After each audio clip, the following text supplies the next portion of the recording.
Good evening, everybody.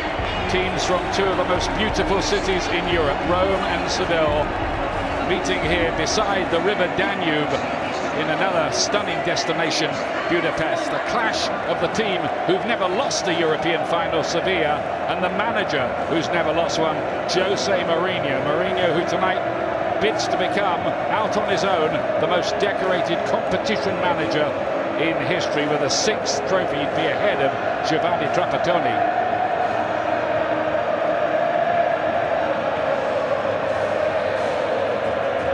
It's quite a scene here, crammed full, this Puskás Arena.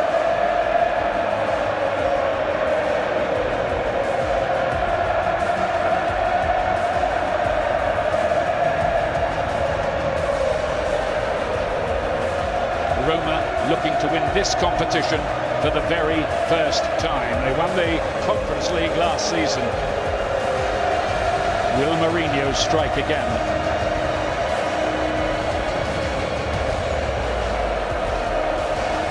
And Sevilla, the 6 times winners.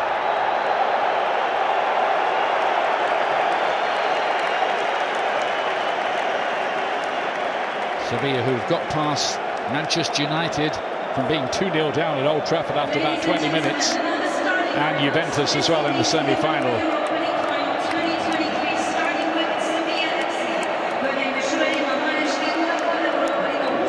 Fantastic support from both clubs, who've been enjoying the sights and sounds today. There's Jose Luis Mendilibar. Jose Mourinho's got plenty of respect for him. The Sevilla team, including 6 of the players who beat Inter Milan in the final 3 years ago, including the remarkable former Manchester City man Jesus Navas, a survivor of the team which beat Middlesbrough in the final 17 years ago. Left-back Marcos Acuna is suspended, so Manchester United loanee Alex Telles plays tonight. Brian Hill preferred to another former Tottenham man, Eric Lamela, in the starting lineup. En-Nesyri is the top goal scorer, got to the World Cup semi-finals with Morocco, and an English team from the Premier League in charge tonight, led by Anthony Taylor. Gary Beswick and Adam Nunn. A big night for them as well.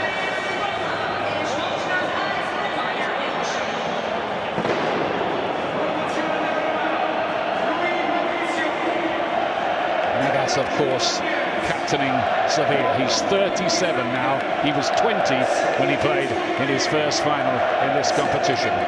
The big news for Roma is that top scorer Paulo Dybala, who's been out with an ankle injury, plays tonight.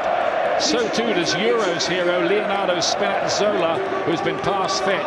A sprinkling of former Premier League players here: Rui Patricio, Chris Smalling, Nemanja Matic and Tammy Abraham, but no place for semi-final match winner Eduardo Bove, and the striker Andrea Bellotti, an Italian international, is left out.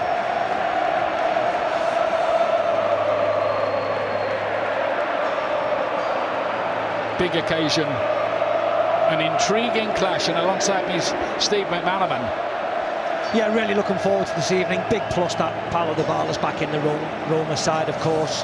They'll be a little bit more offensive, but many subplots, Ian. Sevilla 11th in the league, Roma 6th, but actually Sevilla in better form. So one has to give. Both teams beaten at the weekend, but that hardly matters really in the context of their seasons, because it's all about tonight for both of them. Roma, of course, in their famous red and yellow, the Giallorossi, and Dybala getting an early touch. Few mind games from Jose Mourinho, maybe in the build-up, saying he was probably only going to be fit enough for a place on the bench. I don't think anybody was that fooled, least of all Sevilla, about all of that. Of course, he's always trying to say something in press conferences, isn't he, to try and put people off the scent of his side, but I think everybody guessed that he'd be back in the team tonight. Shot of Jose Luis Mendilibar, the journeyman coach with his 12th club, who's turned Sevilla's season around. He's the 3rd man to be in charge this season. Sevilla were in relegation trouble a few weeks ago. Yeah, he's done a wonderful job, absolutely wonderful job to take Sevilla up the side. Pellegrini, the skipper, good player, Italian international. to take this early corner kick right in front of where all the Sevilla fans are gathered, right behind that goal. It's a sea of white at that end, masses of red and yellow at the other. Here comes Pellegrini's corner over the head of Abraham, who was waiting on the near post. And a clash as that shot was coming in between Ibanez, who's on the floor, and I think that's Gudel who's down. Yeah, Gudel, as well. Yeah, they were really brave, the two of them. Ibanez, of course, attacks it. Gudel puts his head in. Yeah, it's just a collision.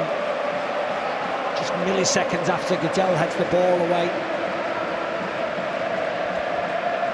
There will, of course, be a very full check with a big debate going on in the game about concussion and maybe the need for temporary concussion substitutes so that proper examination of the players can take place. They would not want to be without Nemanja Gudel, who's been nominated on the shortlist for the La Liga team of the year this season. He's been in that kind of form. Yeah, you can see he wins the header. But Ibanez comes and just collides with him, as I said, milliseconds later. Accidental, of course. Both men are up, which is always good to see. Yep, seems all right again. Gudel, who didn't play in the final 3 years ago, he came on as a substitute, but that was because he'd only recently rejoined the team after COVID. Their last final, Sevilla, was played in an empty stadium in Cologne in that very strange COVID year. Yeah, both men rejoined the field. Navas with the throw. Here's Ocampos, who's been rejuvenated by his move back to Sevilla. It didn't work out at all for him when he went to Ajax. Here's Gudel, seemingly okay again. Now Rakitic. Still going strong, Ivan Rakitic. Navas with an early cross in. That's a sign of the new Sevilla under Mendilibar. A bit more direct. Less square passing. Looking to get the ball forward. More dynamism. Manchester United saw it all to their cost when Sevilla wiped them out. 3-0. United were terrible that night. Yeah, Oliver Torres goes down. Barely a flick to the face. Theatrical. Nemanja Matic just holds him off. Very experienced player. Well, yeah, they were excellent against Manchester United. I mean, Manchester United did help them out in no uncertain terms, but still, the atmosphere that evening, the performance was superb.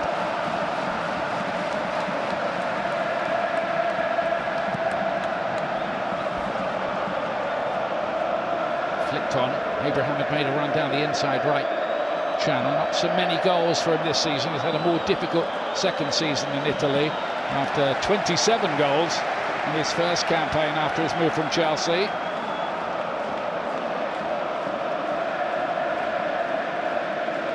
Here's Cristante, part of Italy's triumphant European Championship squad.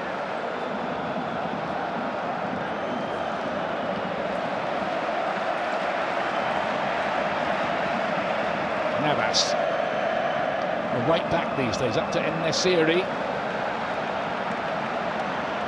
Spinazzola could be a big threat. Remember the Euros, how he looked like being the player of the whole tournament early on, and then got a horrible Achilles injury which kept him out for a long, long time. Since then, he's battled to get back to that sizzling form he showed at the Euros, but he's in tonight and will be looking to overlap and provide a threat down that left-hand side at every opportunity. Yeah, it's a nice little battle between him and Jesus Navas. We've seen him get forward already, the Sevillan right back. Spinazzola has to be careful. Here's Abraham. Cute little touch. Dybala was hoping that would just drop for him.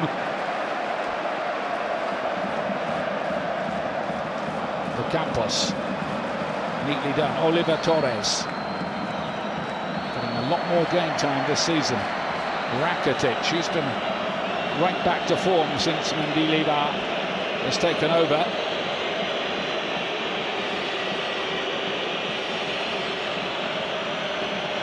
This is Bade.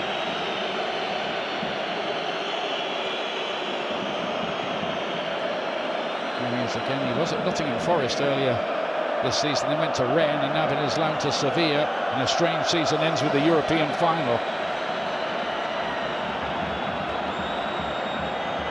Fernando.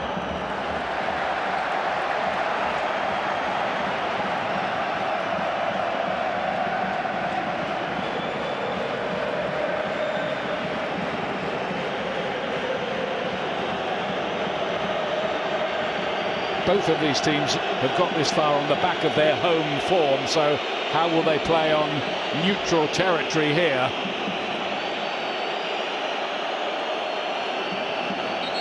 There's something looks to have been thrown down there, and Rakitic is going to go and have a word with Anthony Taylor about that. So we don't want that kind of thing. That is the end where all the Roma supporters are. Yeah, there's been lots thrown on, unfortunately, at that end of the grounds, including a number of flares which men dressed as firemen, you can see them the other side of that barrier, have to run on and get them, so you don't want to see that to disrupt the game so early on.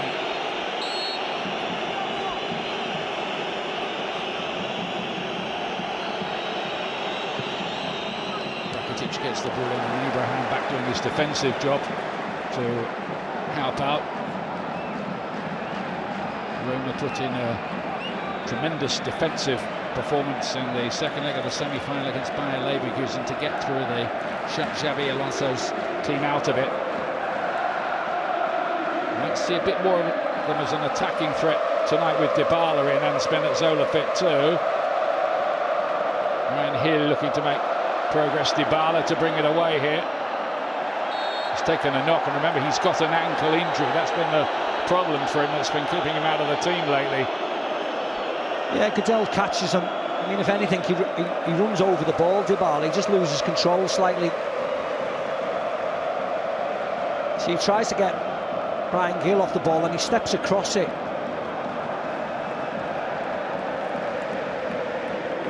Just gets a little kick on the ankle. Nothing too severe, to be very honest.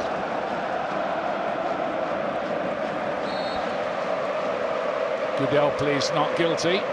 Free kicks given, and on we go.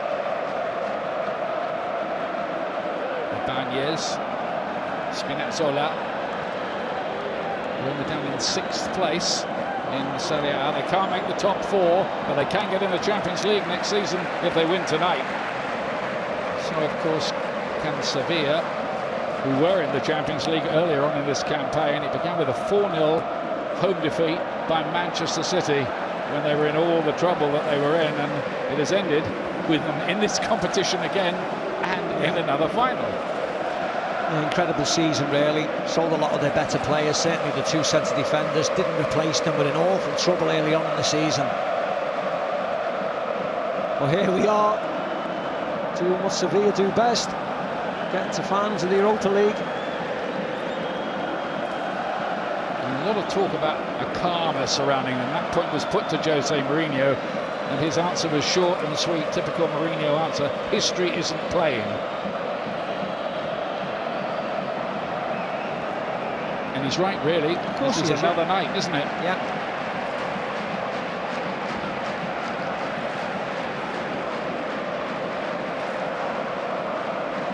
There's Navas. Just occasionally you'll see some of his old twinkle-toed right wing play when he does get forward. Here's Ocampos, who's useful in the air. Ask Wolverhampton Wanderers about him. He's had to knock them out in the quarter-finals back in 2020. Cristante.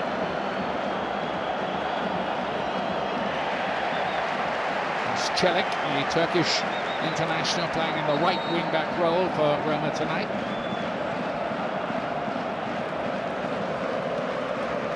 Great atmosphere here in the Puskás Arena, named after one of the greatest players of all time, the Hungarian Ferenc Puskás, hero for Real Madrid and Honvéd and his country, for whom he won the Olympic Games and reached a World Cup final.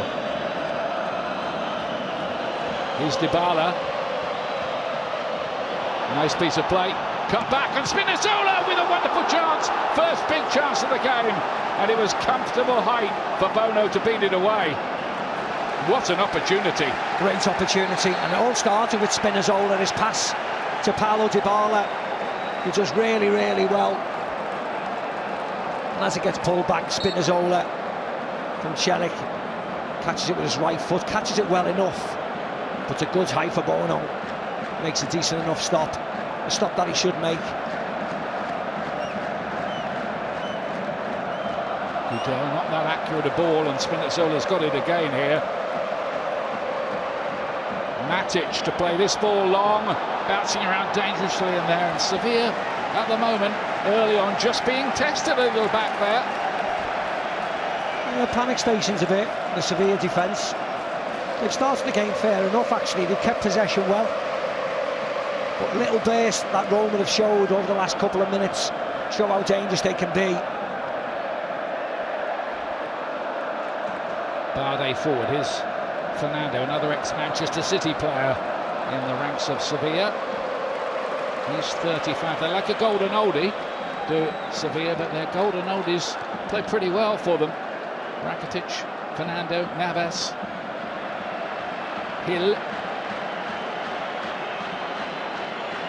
Here's Alex Tellez filling in for the usual #1 choice at left back, Marcos Acuna of Argentina, who got himself sent off in the semi, so can't play here.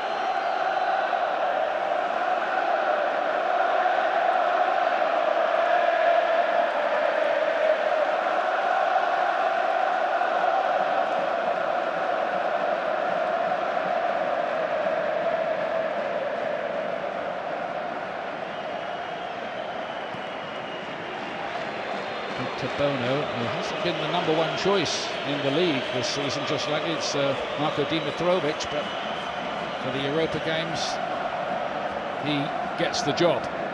Away by Chris Smalling, who's had injury problems of late. There was a bit of a doubt whether he'd make this final, but he's here, taken quickly and shepherded into touch by the evergreen Nemanja Matic.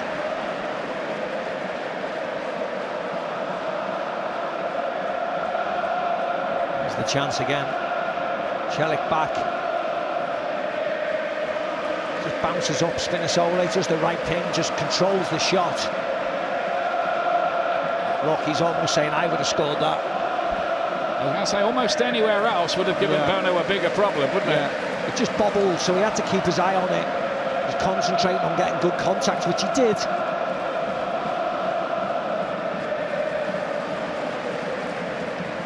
In this series, be a good battle between him and Chris Smalling. Roma have made the better start though here.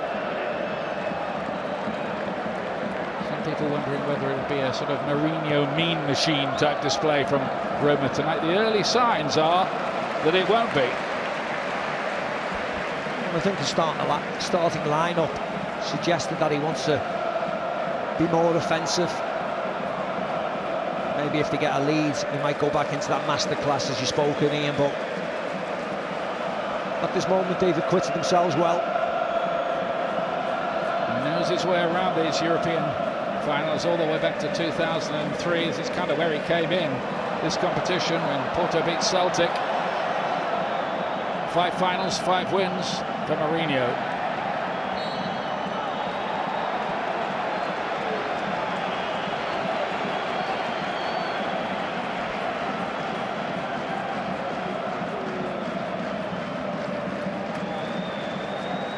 There is the question of whether he will stay at Roma should they win here, whether he might see that as the cue to say, well, I've done all I can do here, and you never know who might come in for him.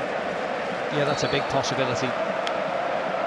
To win a trophy last year, and if he wins another one, gets them into the Champions League. We know that Roma are not blessed with a lot of finances, so he may think that's enough. I can't do any more.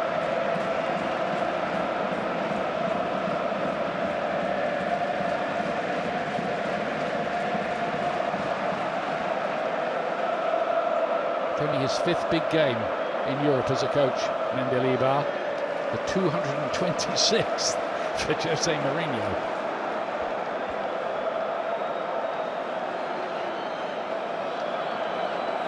Campos and Fernando. Tellez. Roma will be sure to try to cut the supply line to end this series, who's a big threat in the air.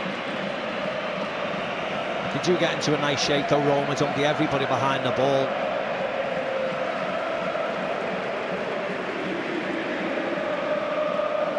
It's 11 men there at Roma. Barde's long ball towards Tellez. Mancini, I think, down on the far side there.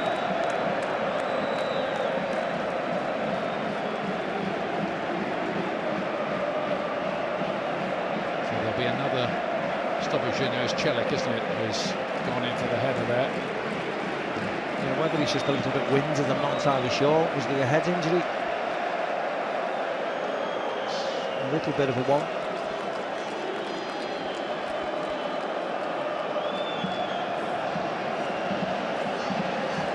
Just do a check on him, Seki Celik, make sure everything's okay. But quite a bold start from Roma in this game, and a big chance as well. This is the first, of course, of the big European finals. This time next week, West Ham in their big game, their big night against Fiorentina. It's live on BT Sport 1 and Ultimate. 6:30 we're on the air with all the build-up and, of course, the whole match live. And the Champions League final comes up in 10 days' time on the 10th of June. Manchester City, can they win it for the first time against Inter? BT Sport 1 and Ultimate for everything you want to know on the day from the Champions League final. Nearly 2 decades since he swaggered into London to be the Chelsea manager, telling everyone he was the special one, and here he is, 60 years of age now, still contesting big trophies.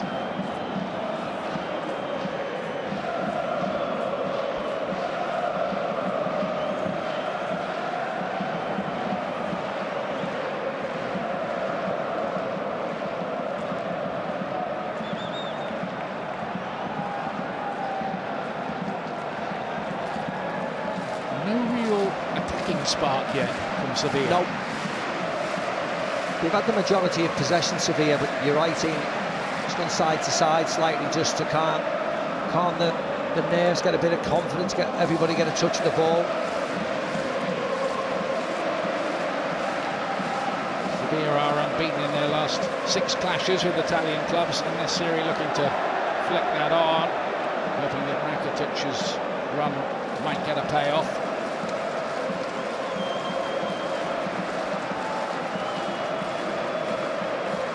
Thinking what a strange season for Brian Hill, who got very few chances at Tottenham Hotspur. He's come on loan to Sevilla and he ends up in a European final.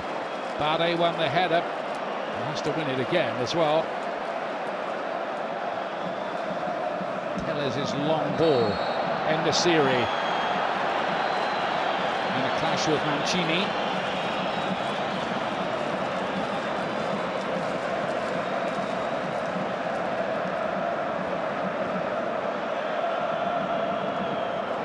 Matic to Spinazzola, nice ball. Abraham waiting in the middle, Pellegrini, Dybala as well. Cross never arrives. Yeah, he did well, Jesus Navas. Has to do more. Spinazzola. Shake his shoulders, just move his body, just to get Jesus Navas moving as well.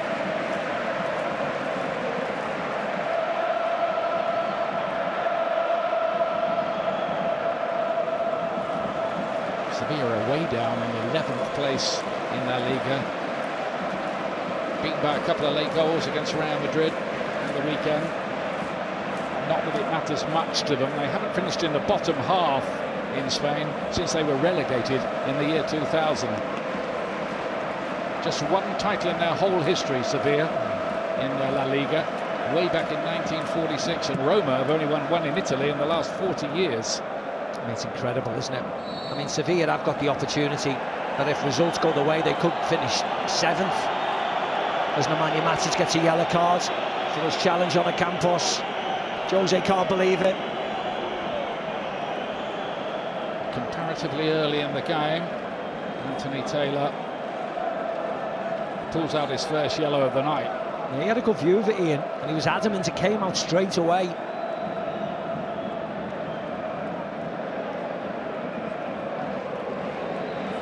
He'll just catch him with his elbow, but his eyes were on the ball all along, and he actually does win the header. So it may be unfortunate, actually, but he just leads with that left arm. Was it just for elevation, though? Well, yes, everything's for elevation, of course it is. His eyes were on the ball and he wins the header. He's a tall man in itself, Nemanja Matic, so he does use his arms to elevate. He's probably unfortunate there. That's why Jose Mourinho was a bit upset about that, because he's got his main holding midfield player on a yellow as early as, well, just past the 20th minute mark.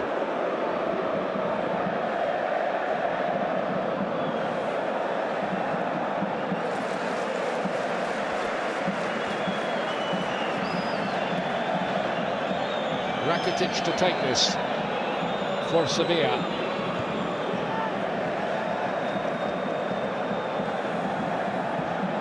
Just as you'd expect from Jose Mourinho's side, Roma looking very well organised back there, as they were in Germany in the second leg of the semi-final. Got more clean sheets than anyone else in the competition. Again, unsurprising. Navas. Early ball in from Oliver Torres. His header back in again. Rakitic looked to take advantage. Torres once again. And then away by Brian Cristante.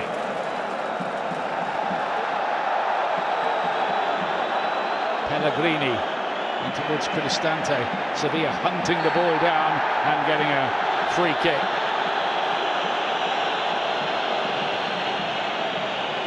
That's all it is, though. Yeah, that's right. I understand the crowd are up for it, but it was a foul on Hill.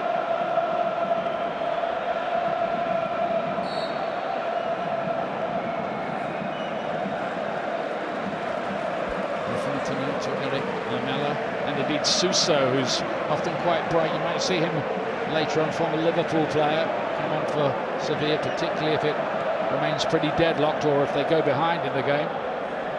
Mancini with the header.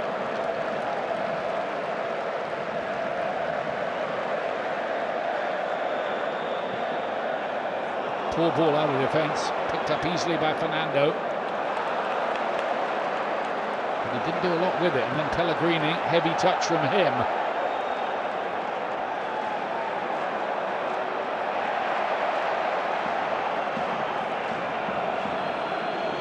Navas got a good early cross away in the series, just too high for him, and then Torres sliding in with that slightly out of control effort.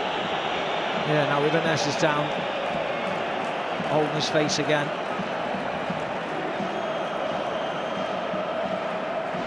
And the Roma staff are surrounded the fourth official.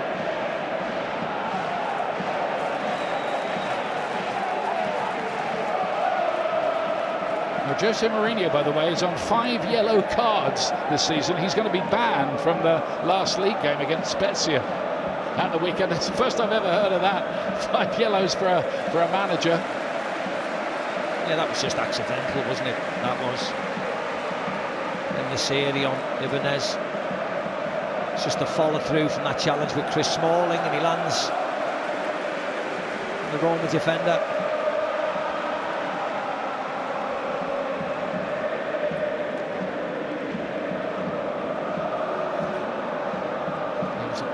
Debate about nothing in the end, really, on the sidelines, wasn't it? Absolutely. Truth.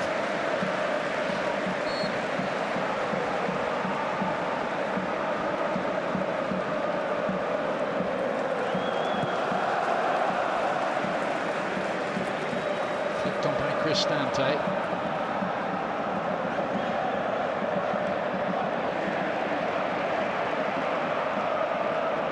Here's Navas. Towards En-Nesyri, you could see the idea, but couldn't pick up the run of Brian Heel. Sevilla not with that spark we saw from them when they played at home to Manchester United that night. Not yet, anyway. Tellez biting in with a challenge on Dybala. They're determined to keep him quiet, but he's got 16 goals this season after arriving as a free agent from Juventus.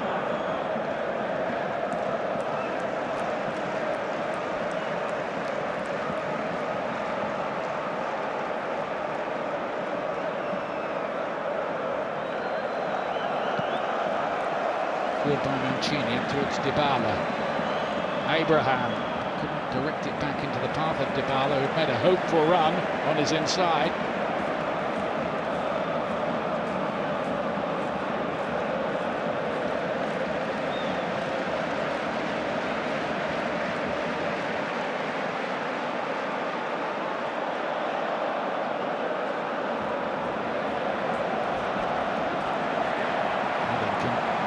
Sevilla goal here.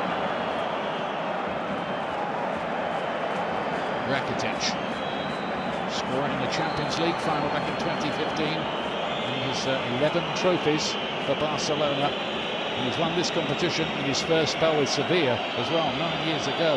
Now has to play that one in. Chris Smalling gets it away. Smalling, who's 33 now.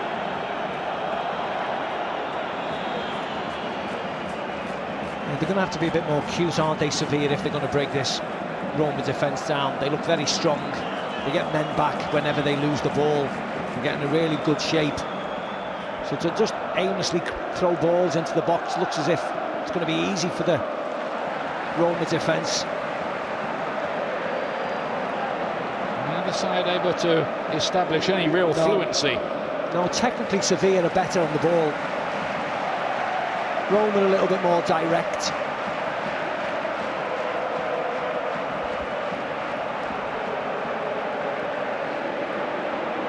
Navas. It's a poor ball, easily picked up by Spinazzola. There's Celik. You see Roma there, Ian, not eager to throw men forward. Nemanja Matic dropped, Cristante dropped. It's cagey, isn't it? Yeah. Slow with the ball, don't want to take any chances as of yet.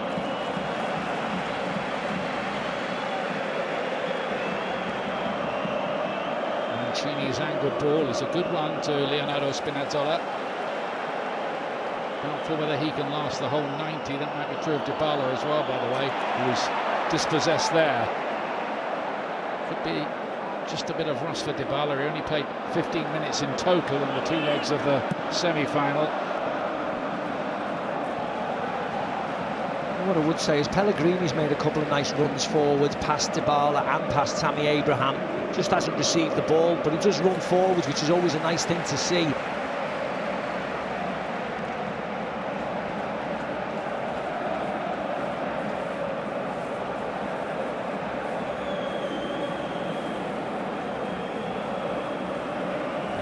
Is almost a fixture in that three-man defence. They were beaten by Fiorentina, the team will play West Ham in their final next week. On the weekend, Cristante up towards Dybala, but Gudel keeping a careful watch on him.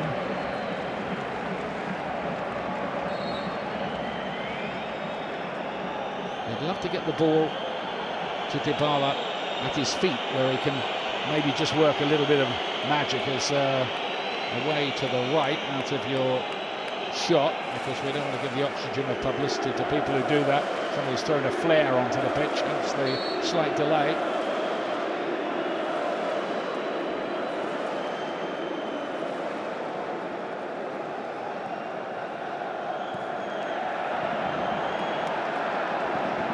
Cancelling each other out at the moment, aren't they? Yeah. Roma almost looking for a set piece of sorts to try and get something.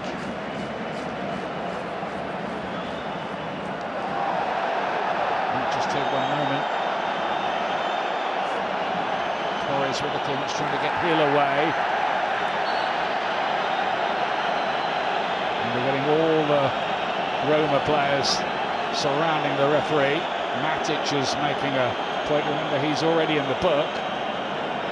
I mean, they're going to have a look at the VAR as he clears the ball. He's just checking to see whether he catches Tammy Abraham first, as he's bending down to try and head it. Looks as if he clears the ball first. We'll have to have a look by the replay. There is a VAR. They are having a look at it. Let's hand this over to Peter Walton, our resident refereeing expert. Peter? Well, this is no penalty for me. You can clearly see the defender has caught the ball and pushed it away. Tammy Abrahams has put himself in harm's way there by kneeling down towards the ball. So I think this will be checked quite rightly by the VAR Stuart Atwell, but I don't think this will go to a penalty kick. Yeah, no chances there. There's no chances of penalty. And checks over as well, just as Peter was saying. As Roma will argue the point long and hard, and Jose Mourinho will too, but there's nothing doing. Yeah, I mean, the Roma bench has been out pestering the fourth official about 10 times already. You can see Goodell clears his lines, doesn't he? No problem with there. It's not a penalty at all. Might have took a knock to the head, Tammy Abraham, but it's not a penalty. Well, it's as Peter Walton was saying, Abraham bends down, doesn't he? Goodell is simply clearing the ball.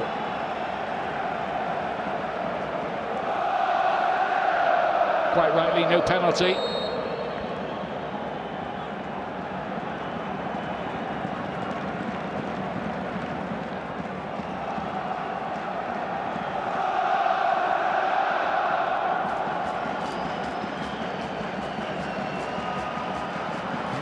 Around the stadium from both sets of supporters on this sultry night in Hungary, beside the Danube.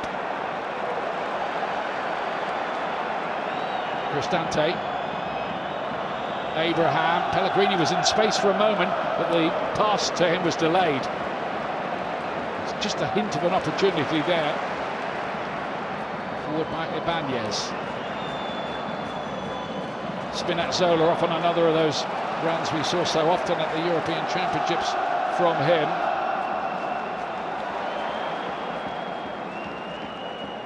He's the skipper, Pellegrini, blocked by Fernando, who's always high up on the stats for interceptions and tackles. He's just done 3 there in the space of a minute. That's okay. Rakitic didn't think it was, but here's Dybala with an opportunity, and there's the goal for Roma.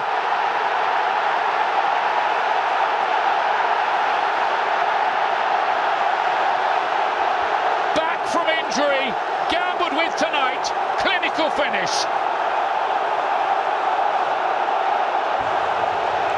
He's back, and he's back with a bang. Paulo Dybala.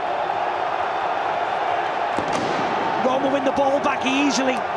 Rakitic wants the foul, Sevilla wants the foul, all the bench, all the staff wants the foul. I didn't think so. And they're rightly punished. Rakitic lets the ball run across, just loses control. Punished, and he gives in. Ball to Dybala, doesn't hit it correctly, but it's probably the right way to hit it. If anything, it bobbles over Bono. And into the back of the net off his left foot, his stronger side.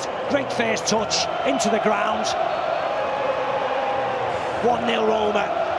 Great ball from Mancini to set that up, by the way, as well. 17th goal of the season, that, for Dybala. His 5th in this competition. Priceless for Roma.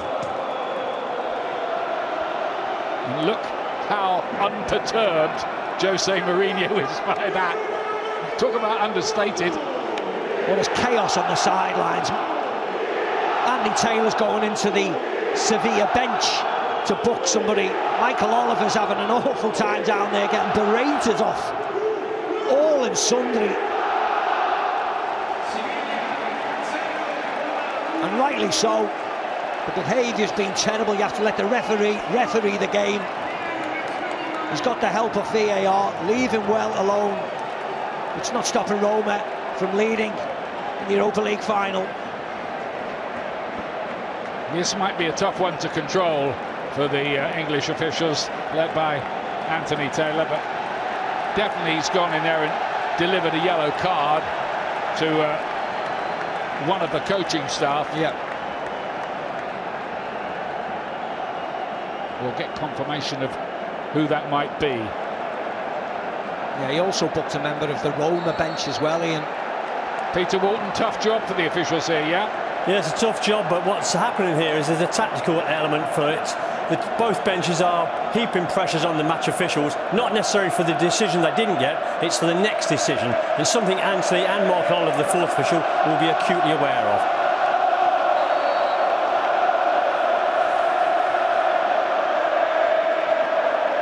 Yeah, threatening to boil over. There's quite a lot of gamesmanship as described there by Peter. It wouldn't be the first game we've seen it in, of course, or the first final. Rafa Mir, it was the substitute striker who picked up that yellow card, the Sevilla player. Yeah, some of the behaviour of both sets of staff actually has been awful. You can't see it, thankfully, on camera, but we can. They have to calm down now.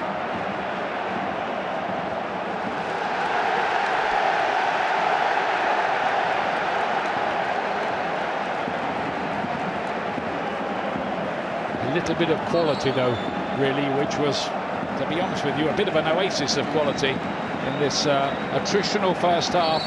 But that fell exactly where Dybala wanted it, on that left foot. He measured it perfectly, almost passed it into the corner. Yeah, lovely ball by Mancini, lets it run across his body. One touch, goal. By the way, not the first time Dybala scored in this stadium as well. He did it for Juventus against Ferencváros in 2020 in the Champions League.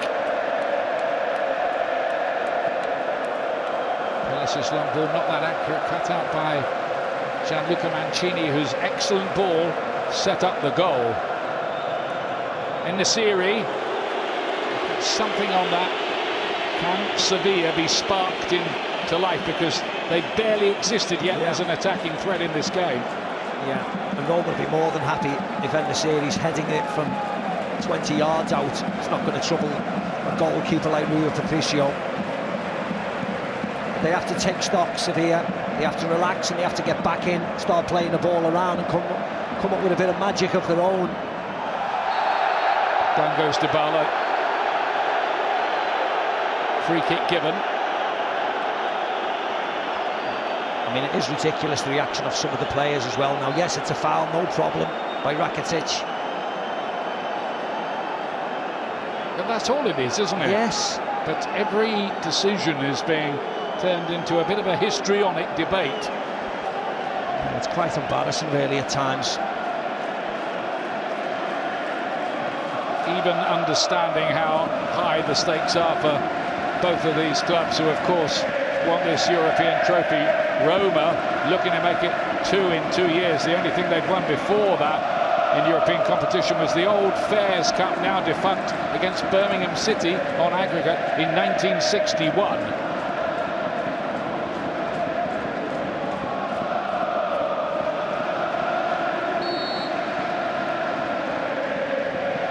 Pellegrini drifted towards the far post, where Ibanez was arriving and hoping, but never did get his head to it. Yeah, I don't know whether Chris Smalling could have given him a shout, because he was coming in behind him. You see there, the 6. You wonder whether he's the one to head the ball, if anything. Ibanez gets in his way. Chris Smalling has got 3 goals this season. Has been known to come up with the old telling header here and there from his Manchester United days. He's come a long way from Maidstone, hasn't he? He's done exceptionally well, particularly in Italy. New lease of life for him. Been brilliant. Wouldn't be the biggest surprise if Sevilla, if it carried on like this, introduced Suso and maybe Lamela as well sooner rather than later. Yeah, very much so. Very one-dimensional and not hurting Roma at all, and now Roma have the lead. You see now everybody behind the ball. It's going to be really difficult to break down. That is Jose Mourinho's strategy at times. Are you good enough to break us down? And at the moment, we're 42 minutes in, the answer's been a huge no. fancy themselves to shut Sevilla out, won't they? As they shut out Bayer Leverkusen in the semi-final, winning 1-0 at home. Bove, the youngster who got the goal, left out of the starting lineup tonight, and then the 0-0 draw in Germany, which saw them through.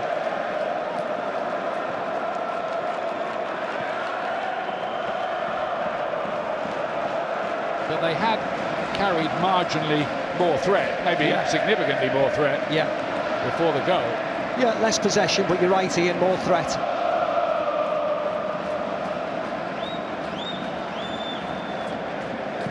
What can Sevilla do about it? The team who've never lost in 6 finals in this competition.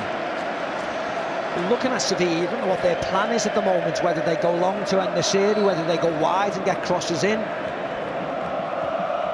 But at the moment, nothing seems to be working, and they're low on confidence. He's Hill, who can't really be a factor so far on that left-hand side. Now Alex Telles. Better gets across away. Ocampos was arriving. Sparks yet another huge debate. And I think the referee might be feeling like he would like to issue a few gags at the moment out there. Yeah. The Roma players and Mourinho wants the foul. But Campos comes across and Ibanez does well.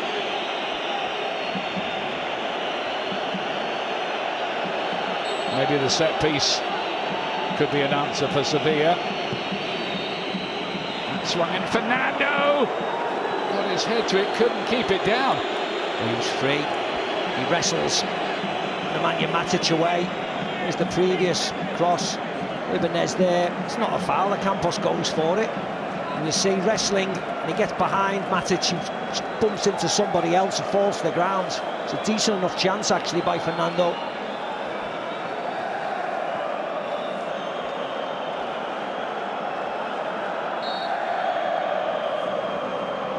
But Dybala's been the difference so far.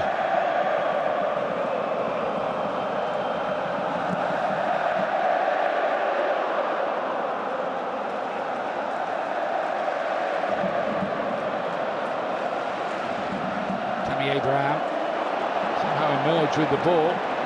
Dybala again, another of those great runs from him. Lovely piece of play from Dybala. Pellegrini, chance to make it 2. Couldn't get his shot away. Goes down in the penalty area. And I wonder if he might get a booking here for simulation. Yeah, it's exactly what Anthony Taylor does.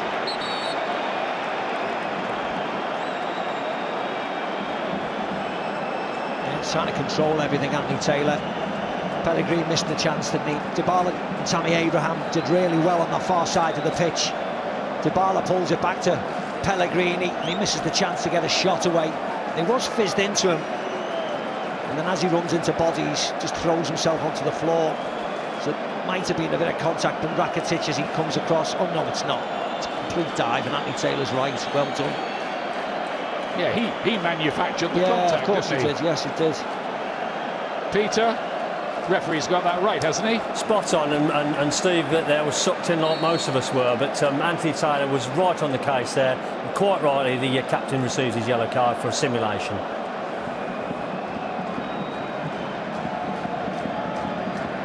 I don't know what he was complaining about, really. Afterwards, it was really a fair cop, wasn't it?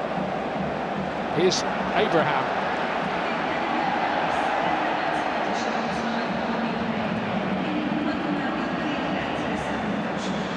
Matic with the header down. There's a lot of experience around this Roma side. And a couple of losing finals in their time. Famous 1984 European Cup final against Liverpool on their home ground. Bruce Grobbelaar's spaghetti legs and all that. Liverpool winning on penalties, and they lost against Inter in an all-Italian final in the UEFA Cup in 1991. Shows you though, Ian, doesn't it? 7 minutes of injury time in the first half.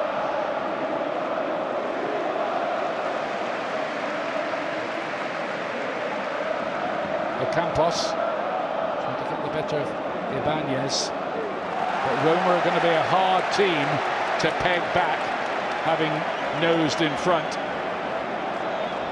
It'll be interesting to see what Jose does at half-time and how fit and well Dybala is, and whether he keeps him on or whether he goes slightly more defensive.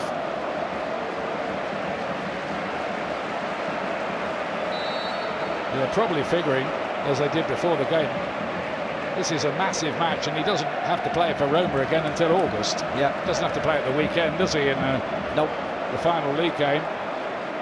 So the instructions, I think, would have been, if you're ready or you feel okay, we're going to put you out there tonight in one of the biggest games in our history. See what you can do, how long you might last. And that, you'd have to say, has worked. Campos bouncing around dangerously in there for a moment, just for a second. Roma looked a little befuddled.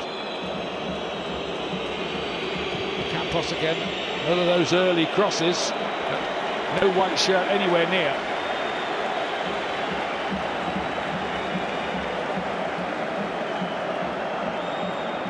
He's going to have to change it, isn't he, Mendilibar? Yeah, very much so. Here's the goal. Rakitic in there. Play on. Ball by Mancini into Dybala, lets it run across his body, takes it one touch with his left foot. Gets his body across Bardet so he can't do anything about him. Slides it into the net. It was a good first touch, wasn't it, by Dybala? Exactly how to line himself up to get the shot away with the second touch. Campos, now Heel. And the door shuts and slams in the face of Sevilla. They will get a free kick, looking to take it quickly.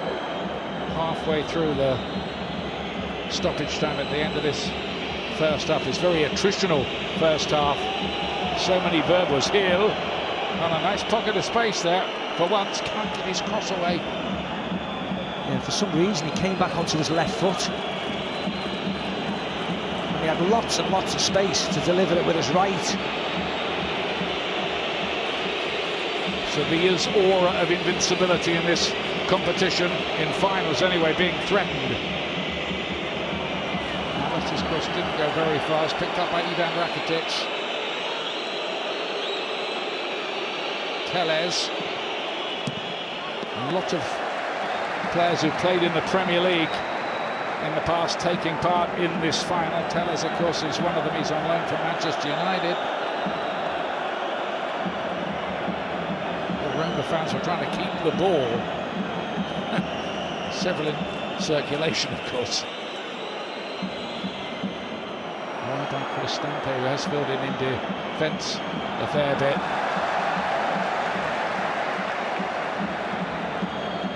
Fernando.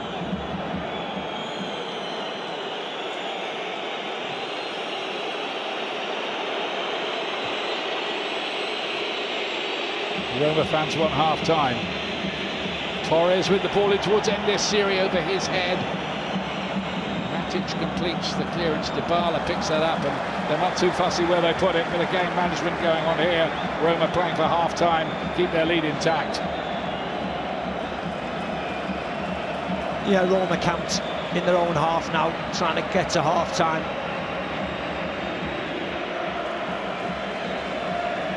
That member of staff there of Jose's, Michael Oliver, going to tell him yet again to stay in his box.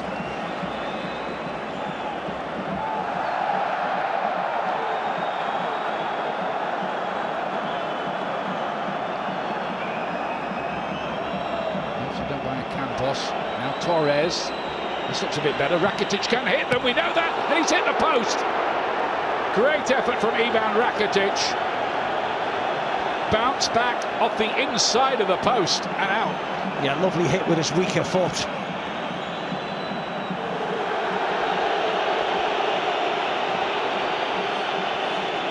So close to an equaliser. Let it roll across his body. Good play by Oliver Torres. Beautiful hit by Ivan Rakitic. This is the angle, look. Lovely straight and true with his left foot. Just unfortunate. Flies, cannons off that bottom of the post. Rui Patricio nowhere near, it was past them. He was a tad lucky, wasn't he, Rui Patricio? Yeah. That didn't hit his back and bounce back in, as we've seen so often in the past. But that really the only threat from Sevilla, and in first half stoppage time as well. Here's Gudel. Are they going to be able to change it up in the second half? Hill. Just a bit of extra tempo about Sevilla here now. Always looked a bit more of a threat when they could get Navas forward a bit from that right back position. It's Pellegrini, the player booked for simulation, and rightly so.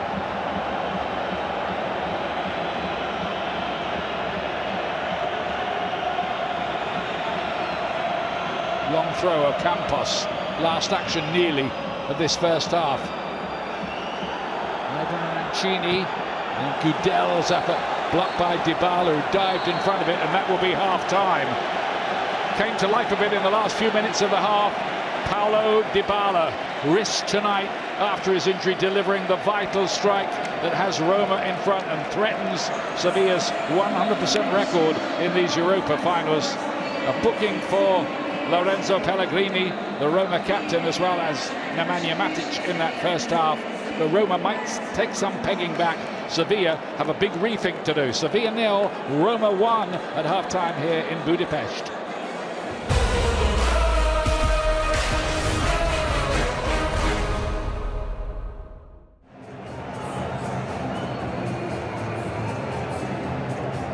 Confirmation of those two Sevilla changes, just as we thought. Eric Lamela and Suso, two players who got the goals to rescue it against Juventus in the semi-final, are on here. Off go Oliver Torres and Brian Hill. Lamela playing against his old club. It was at Roma that he made his name, and his form with Roma persuaded Tottenham Hotspur to part with a fair bit of money to sign him. He's going to play on the left-hand side by the look of it, Steve. Yeah, I mean, like for like really, Ian, but they're just looking for some spark, aren't they, Sevilla? They need to liven up. They want something to grasp hold of, someone to produce a bit of magic so they can go forward. So we'll wait and see. Here's Dybala, star of the show so far. Gudel to cut it out, and here's Lamela. Good carrier of the ball, feeding Suso. Can he be a catalyst? Plenty of grounds for him to move into. In a moment when the series stays on, Navas gets an early ball in, but Ibanez gets away. Roma haven't really properly cleared that. Suso again.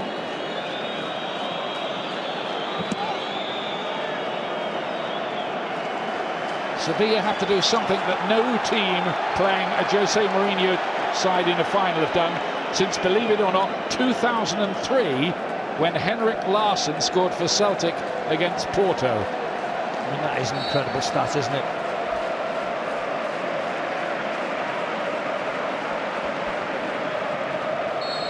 And thanks go to our statsman Dave Ray for digging that one out. It's incredible, that's 20 years. Yeah, 20 years, yeah. Not that they've been in a final four more every year finals. since then. Still, to keep 4 clean sheets in the subsequent finals, it's fantastic, isn't it? Especially if you're a Roma fan now and you're 1-0 up, you're hanging on to that stat. Anthony Taylor, English referee, looks as if he's just about had enough of the back chat, and he's reading the riot act to a couple of players. We'll keep an eye on all of that. Plenty going on out there, and here's Dybala again.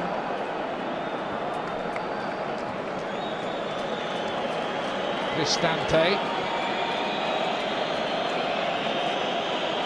He's another set up the goal. Mancini. It was a good ball by him, but he's a little out of position here now, and Suso picks this up. It's just being held back. It's a yellow card for Mancini. He felt he was fouled in his frustration. Fouls himself. Can't complain, knew what he was doing, didn't he? Yeah. Stopped the attack developing, and I think every defender knows what the price is for that.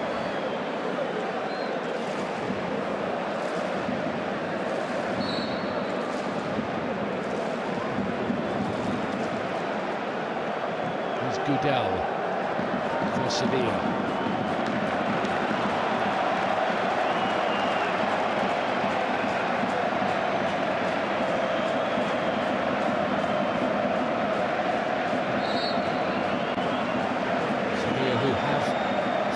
themselves in trouble before in this competition, but managed to come back notably when 2 down against Manchester United. They scored the next 5 goals in the tie on that occasion. Also Juventus in the semi-final. And change of share from Mancini.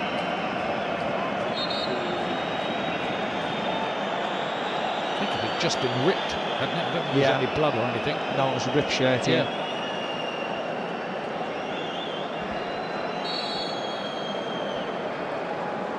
No relation, by the way, to Roberto Mancini, in case you were wondering.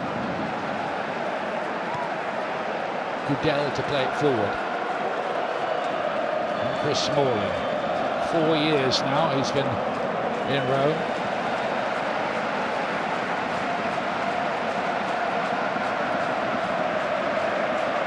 Have Sevilla got something different to offer with their new players out there? Here's Rakitic, who hit the post at the end of the first half with a great effort. Telles digs out a pretty good looking cross, bouncing around dangerously in there. And just away from Ocampos.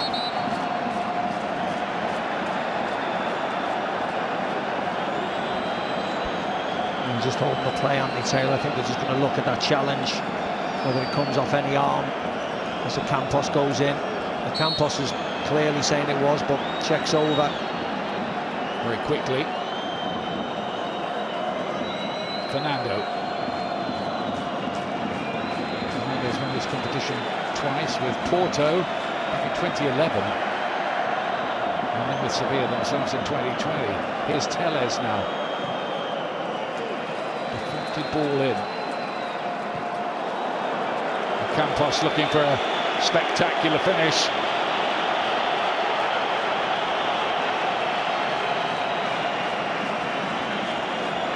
Yeah, speculative.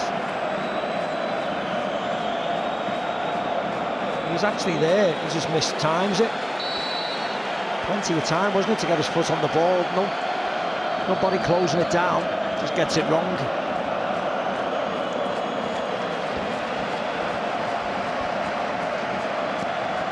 Has scored in this stadium in the Super Cup final 3 years ago against Bayern Munich. Sevilla lost that. It's the competition between the winners of this, the Europa Cup, and the winners of the Champions League.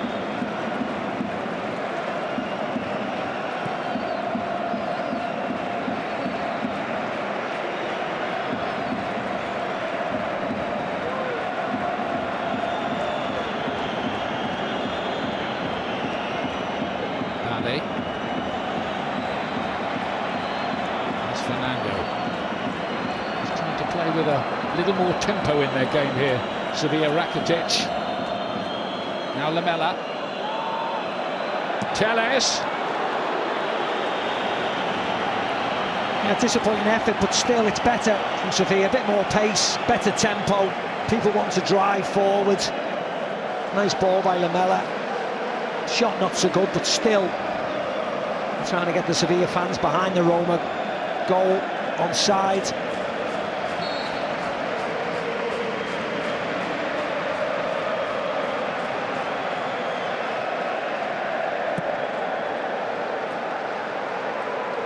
Abraham.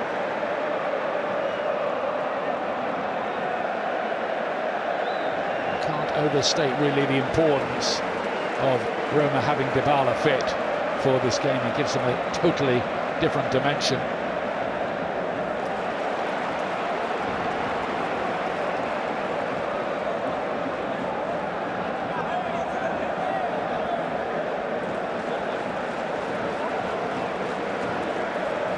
And good ball, Gudel, all the way out towards Ocampos.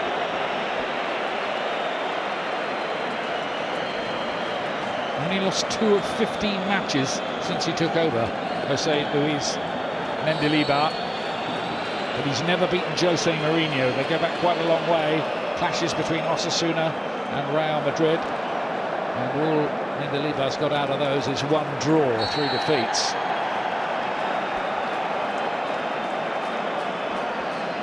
They've been better in the second half, Sevilla. And Roma are quite happy, quite suited just to defending their penalty area. They've got an opportunity to get some quality into the box. Trip on the Campos. So maybe the strategic lines are drawn for the second half.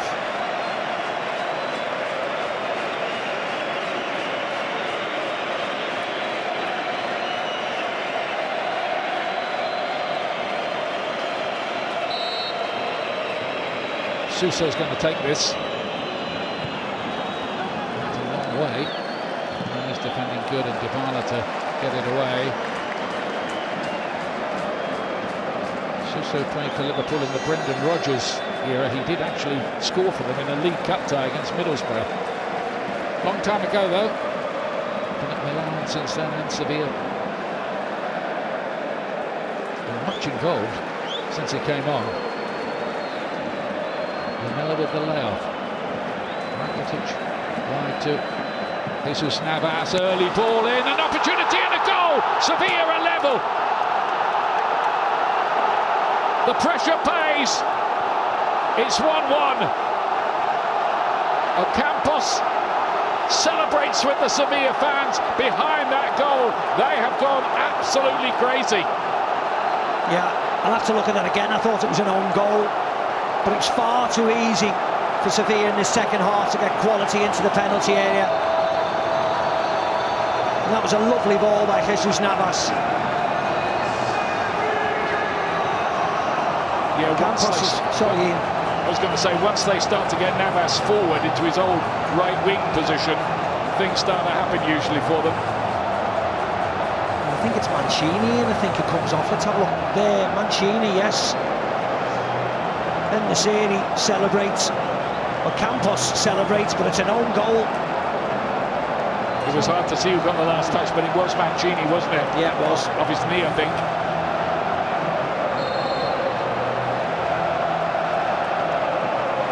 Not the first time that Sevilla have profited from an own goal. Remember, they got 2 against Manchester United at Old Trafford that night, and they pulled it back to 2-2, and Sevilla are at it again in a Europa final.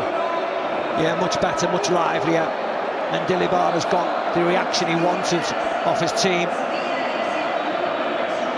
And the substitutions being a little bit forceful, running forward with the ball. So Suso now wants to run forward. That's better, just breaking the line slightly. Well, even in the few minutes we've seen of Suso, it's a bit of a mystery how he wasn't in the starting lineup, isn't it? He's made a difference. Navas is getting forward more. Well, Roma just sitting on the lead a little. Yep, maybe 2. Yeah, I think they were, yeah. I think they were.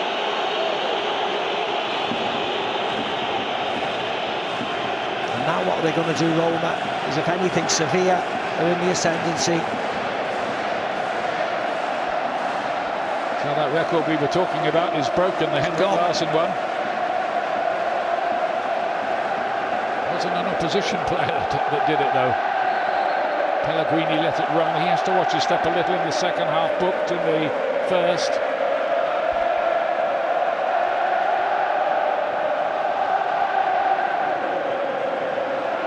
Well, he must be starting to think this European lark's quite easy. Delibar.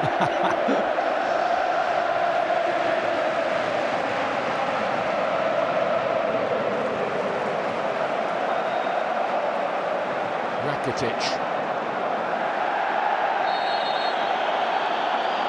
This is quite a big test of Roma now. You saw Jose Mourinho, once that ball hit the back of the net, just trying to cool and calm everything down for his team and get them to just refocus.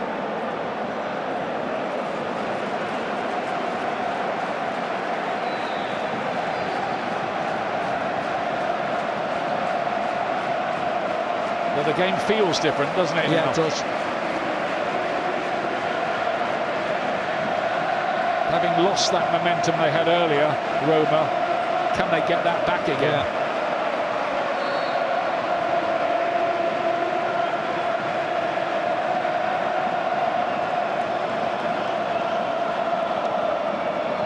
Rakitic to swing the ball in. Not deep enough. Comes out to Navas. Rakitić's cushion header is good. Lamela to play this one in, and this series was waiting, never quite reached him.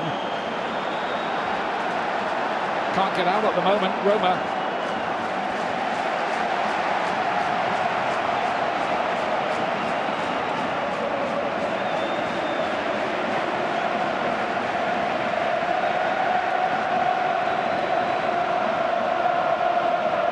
Fernando round the corner. And they'll let that run out of play. Rakitic came up with an interesting quote ahead of this game. He says, when we say nobody loves this competition like us, it's not something that some bright spark in the office said. It's because we really think that way. We really do believe that nobody loves the Europa League quite like us. Having said that, it didn't stop West Ham knocking them out last year. No.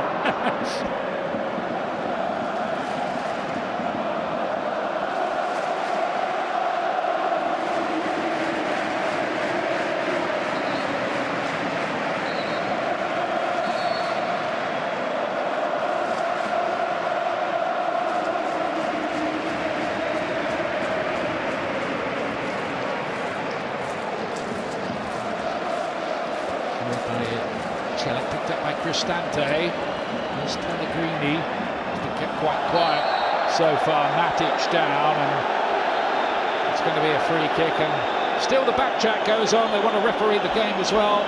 The players are trying to tell Anthony Taylor that he should be issuing a yellow card here. He's not remotely interested. No, nor he should be. Yes, it was a foul, and that's all. Just a slightly late, stands on his toe. Fine, it's a foul, no problem. Foul in a good area for Roma.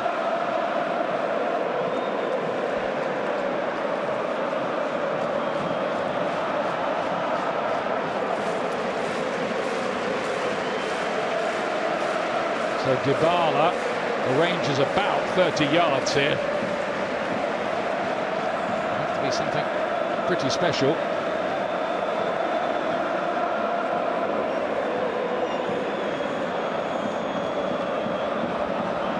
Pellegrini hovering as well. Yeah, he's the one who's addressed the ball in, hasn't he? So you'd think it'd be him.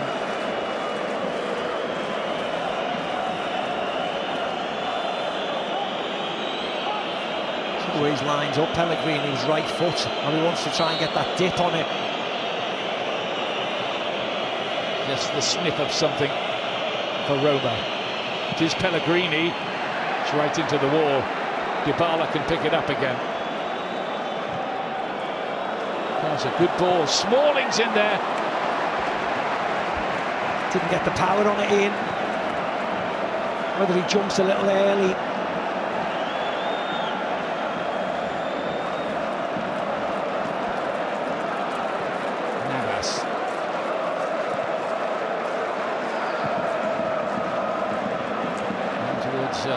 Siri, who did score in the quarter-final, 2 goals against Manchester United, and the semi as well.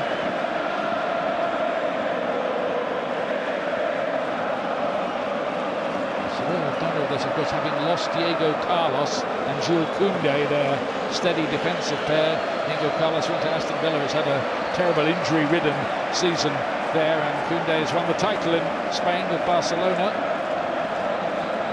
For Chris Smalling, he goes up a little bit early, and in the end he's on the way down, just takes the power off it.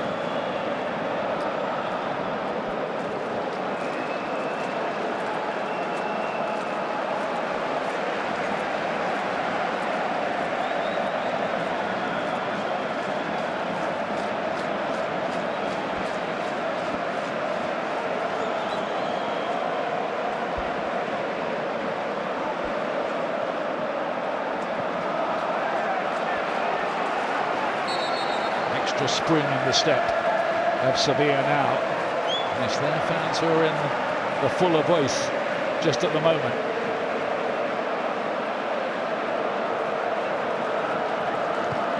Teles.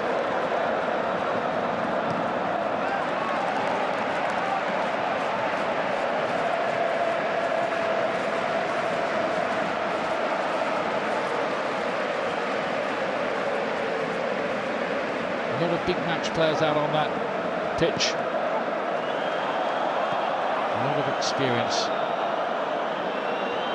Gnarled veterans, some of them. Spinazzola, I've seen a lot of him really. And those runs down the left-hand side. They do have the option of Nikola Zalewski to come in there, the young Polish player who's filled in pretty well when Spinazzola's not been available.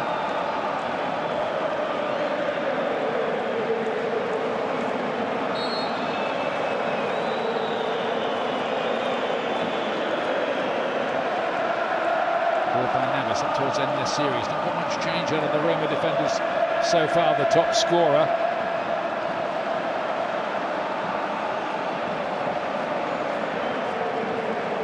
Lamela, an inaccurate ball possession, rather given away by Sevilla there. Yeah, Dybala's just limping, as you can clearly see now.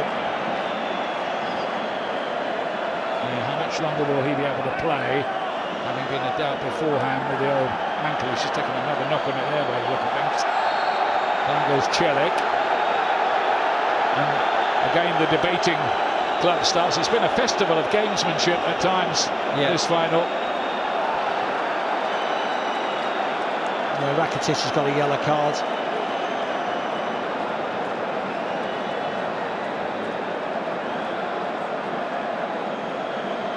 There's Cristante, I think he got a yellow card as well.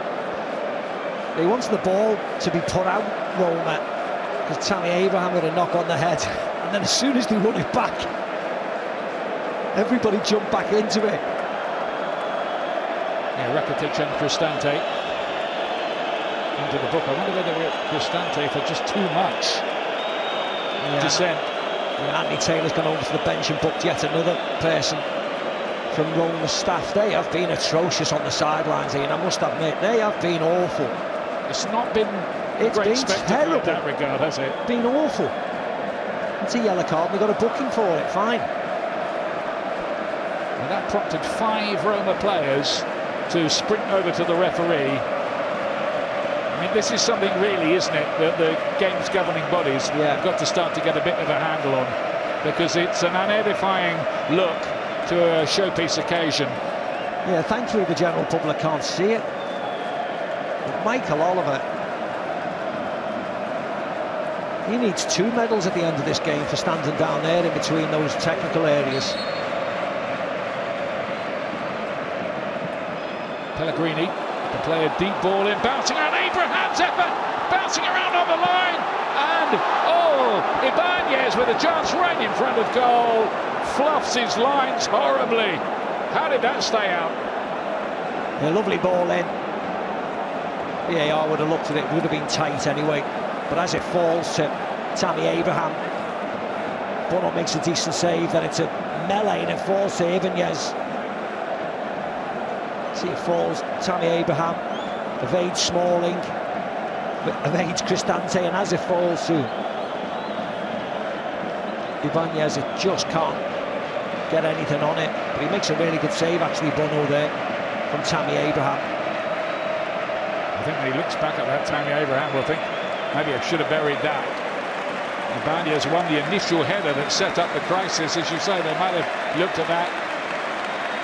Gini Wijnaldum, the former Liverpool player, to take the place of Paulo Dybala, but he's done his bit. He's lasted 3/4 of the game, and he's delivered a goal for his side, the Argentine international.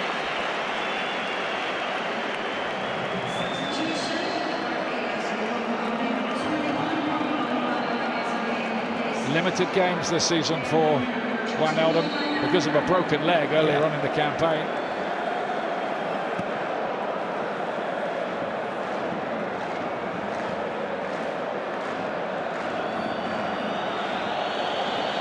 All supporters of Liverpool will know the kind of quality he's capable of at his best. Yeah, he was brilliant for Liverpool. Principally scored those 2 goals in that great Barcelona comeback win at Anfield, so he'll be fondly remembered.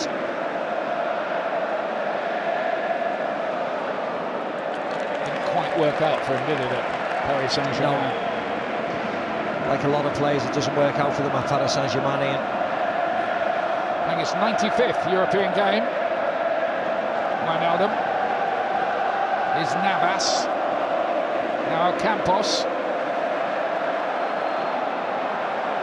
Suso. Lamela tried to latch onto that. We're only looking for a fast break. Abraham thought he was fouled as he tried to break in behind. The funny thing was, Ian, the ball over the top was onto Tammy Abraham. He went short. Suso looking to bend it. And the back header from Campos, who now conducts the Sevilla orchestra behind that goal, as is his wont.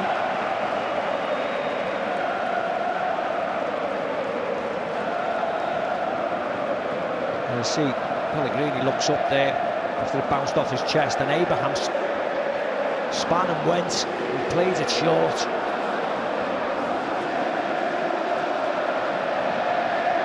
Just over 20 minutes remaining for either of these two sides to find a winner.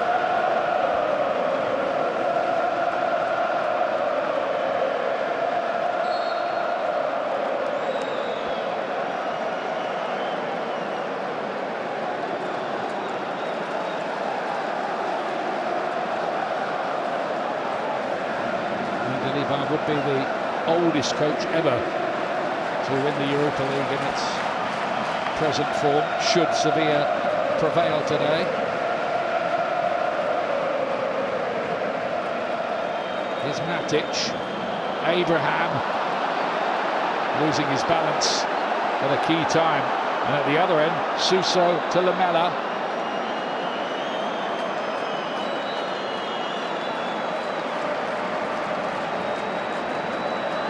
Fernando.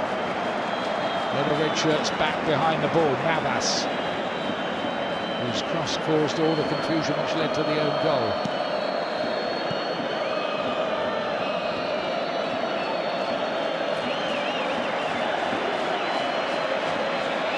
Rakitic again. Neat build-up from Sevilla. Where can they take it?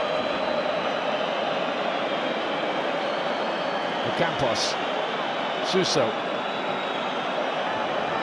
Navas. It's a good ball in there, passing around dangerously, starting to play quite well here, and then Telles' effort is deflected behind off Celik for a corner. Yeah, it was a really nice ball again by Jesus Navas. Gets the defenders moving towards their own goalkeeper and then having to come back onto the onrushing Sevilla players, causing them problems. Suso with the in-swinging ball.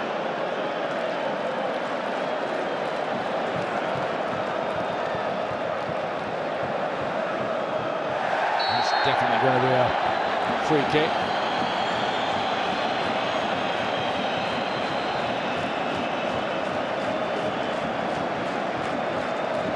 And he's certainly made an impact, hasn't he, Suso, since he's come on. Always wants to chop inside onto that left foot.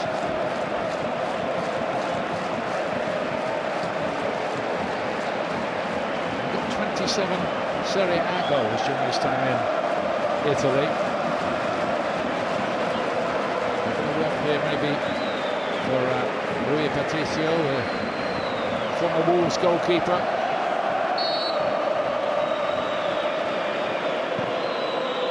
Suso, it's a deep ball bouncing around.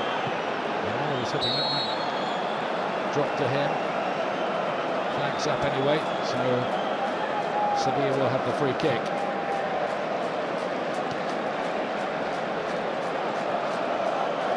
And just goes a bit early at the far post. Campos.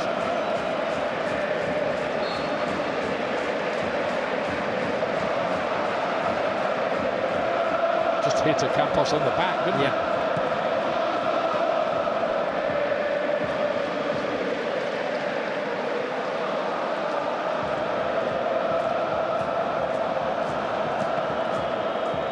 Cristante, hoping maybe Tammy Abraham can make something of that. Just pulled up a little bit gingerly there, Abraham. I wonder whether he's got a problem. We'll keep an eye on that. Yeah, Belotti's ready to come on anyway, so it might be for Tammy Abraham.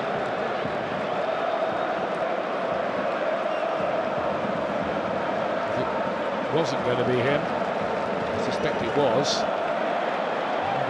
Rethink there. Tellez, but Lamela was blocked off. Yellow card for Celik. Nice give and go between Lamela and Tellez. 5th yellow card, that for Roma. Matic, Pellegrini,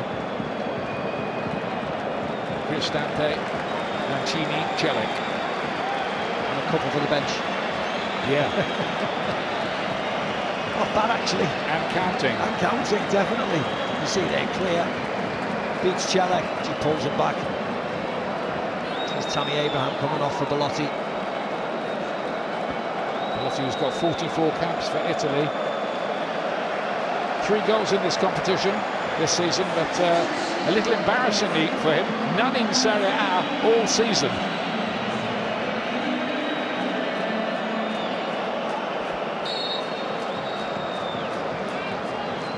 Rakitic, Campos, Suso, who's made a big difference to Sevilla in the second half.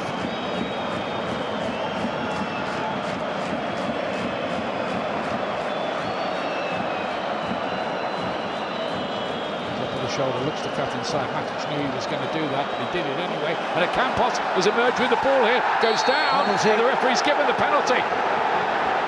Roma, of course, complain, but here's a chance for Sevilla.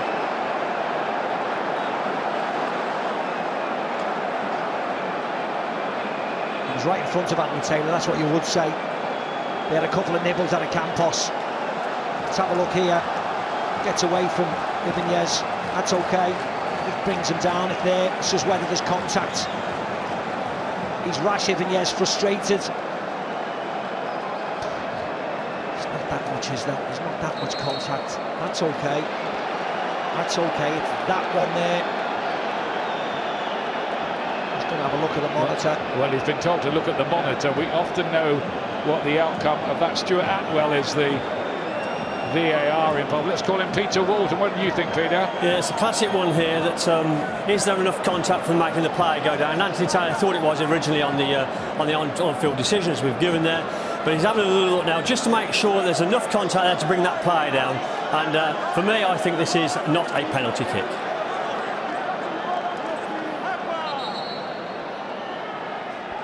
And that's the decision that's been taken. Just as you called it, Peter. Roma are off the hook, and Sevilla, who thought they had a penalty kick, are very, very disappointed not to get one. But looking at that again, I think that's right, isn't it? Yeah. I think when you slow it down, he steps across Ibanez, gets a little tiny touch of the ball, and Campos goes flying. So actually, the right decision's being made. There is definitely contact, isn't there? And the officials have obviously taken the view that there wasn't enough to warrant Campos going down in the way that he did. The way he did, yeah. That is a debatable call, isn't it? But hey, look, this game's full of a million debates. Yeah, and there's chaos still going on the touchline. But that's nothing new. That's gone on really from minute 1 in the game, isn't it? Almost like an orchestrated campaign, if we're honest about it.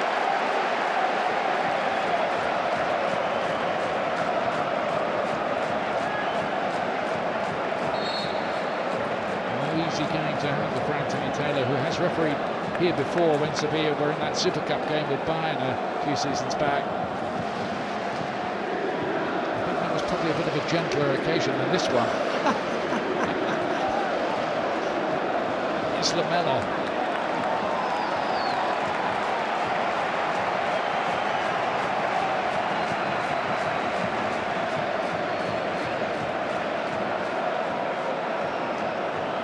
Sevilla have had the better this second half, though they were reliant on their goalkeeper to make a smart save from Abraham, and then a miss from Ibanez. Is Suso. carried out in the end. And Cristante.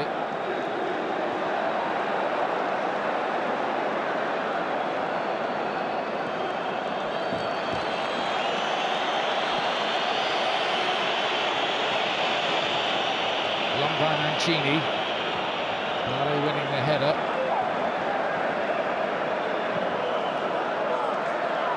Trying to get Eric Lamela away. Mancini doing his best to make sure Lamela doesn't do that. Remember, he has got a yellow card. I think it's nothing too untoward there, really. No, that's fine.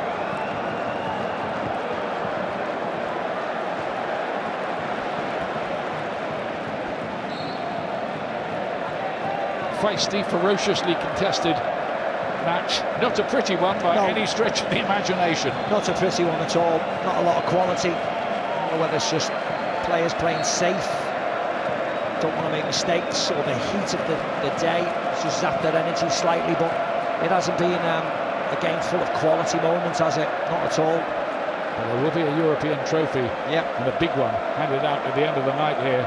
In the Champions League spot. Yeah, so the stakes massive, no matter what the game is. Now then, Ocampos in the series waiting in the middle. Can they get the right cross for him now? Chris Smalling gets it away. Hasn't been properly cleared though. Now Suso. Another Navas cross, a few of those. Smalling with his knee, Rakitic back in there. And the series just told to get up by Anthony Taylor.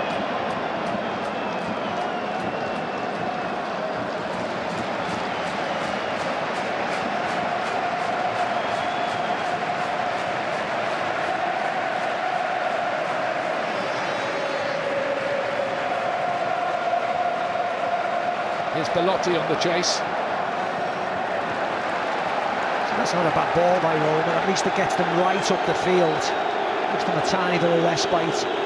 He's a willing runner, Belotti.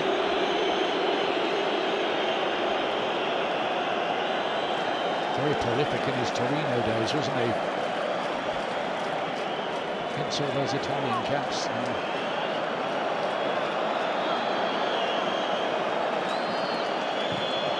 Early ball in, bouncing around danger, claiming a penalty there. Roma will get a free kick here.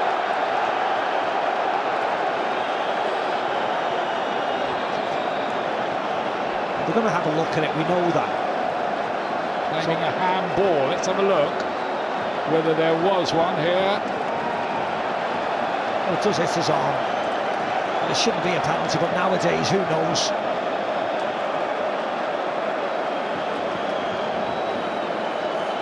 This is a foul by Rakitic, who's already been booked. So you can see why the histrionics has carried on. Checks over on the it is, rightly so. Incident. Didn't look like one. Rightly so, Ian. Agree with that call, Peter? So the criteria, of course, is the arm in a natural position, and that's the only criteria the VAR is looking at. And for me, and for the referee there, the defender had his arm in a natural position for that phase of play, and therefore doesn't make himself bigger. Not a penalty kick.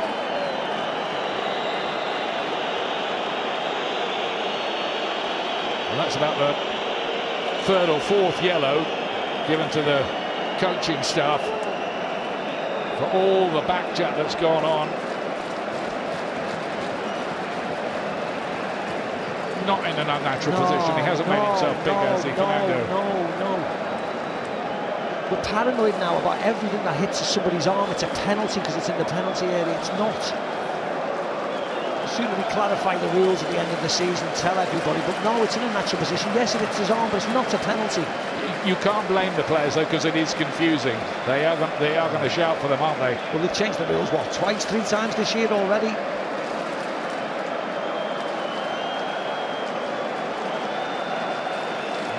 Pellegrini hovering over the ball, takes it quickly. Belotti, can he finish here? Oh, not quite. Roma think they should have a corner. They think Bono got something on this. It's a great routine. Oh no! Slices off the outside of his left foot. Slices it away. What a chance! This is the perfect angle, off his toe, off the outside of his left foot. always slicing away. Does hit the goalkeeper's finger, but I think it would have missed anyway. Roma Should have been right a corner. Should have been a corner, yeah. Definitely touched the fingertip.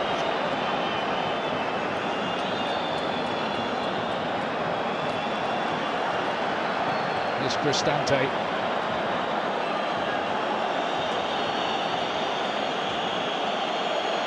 Now Mancini for Roma.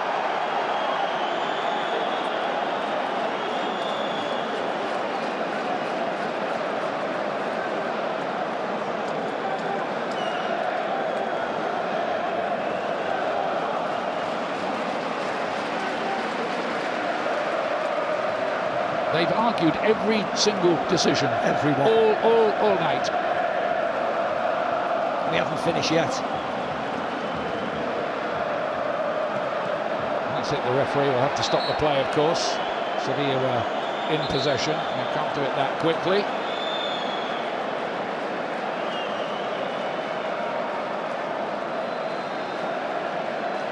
Don't forget, this time next week, Wednesday night, Fiorentina against West Ham in the Conference League final. Big night for West Ham from 6:30 with that. And the Champions League final comes up Saturday the 10th of June. Manchester City playing Inter Milan in Istanbul. We'll bring you all the build-up and, of course, the whole game live. It's only on BT Sport 1 and Ultimate.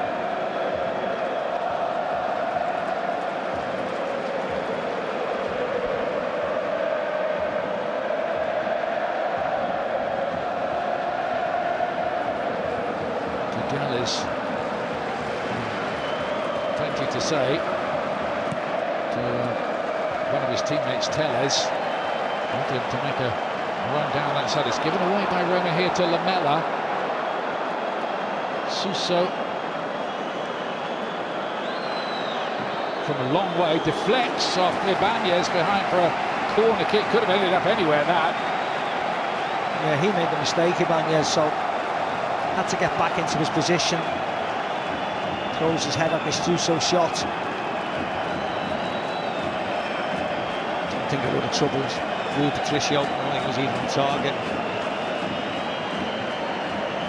Didn't know that though, did he? No. Ibanez, which is why he went for the header, just to make sure. Here comes that corner. Smalling gets it away. Roma couldn't hold on to their half-time lead. Sevilla have improved significantly in the second half. Now has to get the cross in Nassiri. He's been kept pretty quiet so far. 18 goals this season.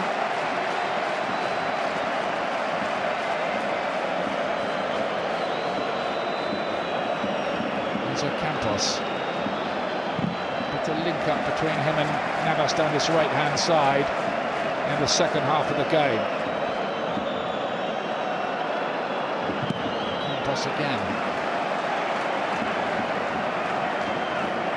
Sevilla attacking the end where all their fans, the massed ranks of them, each club are given 15,000. I think both sets of supporters got hold of a few more than that. This arena on the night holds around 61,000.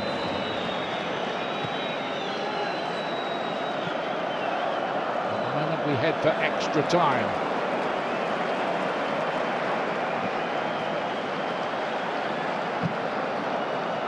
Easily cleared, and then Tellez, he probably had a bit more time than he realised there. Hacks it away, moving a little uneasily. Belotti with that wonderful chance from the superb free kick routine. Couldn't quite make it count. That was his chance to break the headlines, wasn't it? Yeah, it was, to get potentially the winner.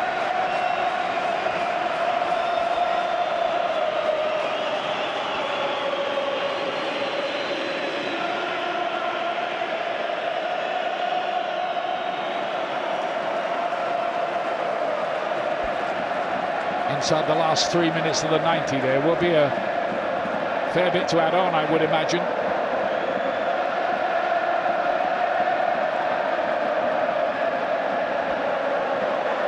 Chance here of Roma coming up with something. Pellegrini. Kellick with an inaccurate ball, easily cleared by Sevilla.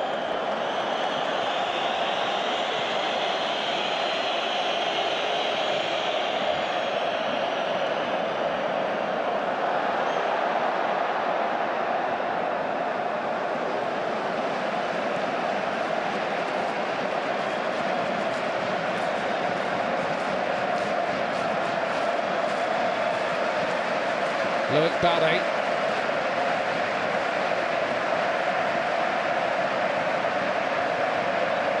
Alex Tellez up to Suso.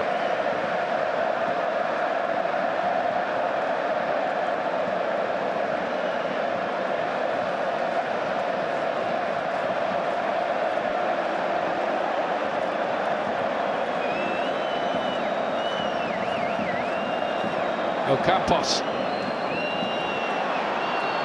Looks to make a run. Came off him last. I think it's going to be a goal kick, isn't it? Yeah. In the end, Ocampos is foiled. Yeah, Pellegrini did well. Spinazzola did well. I don't know whether he would have been offside anyway if he would have looked at it.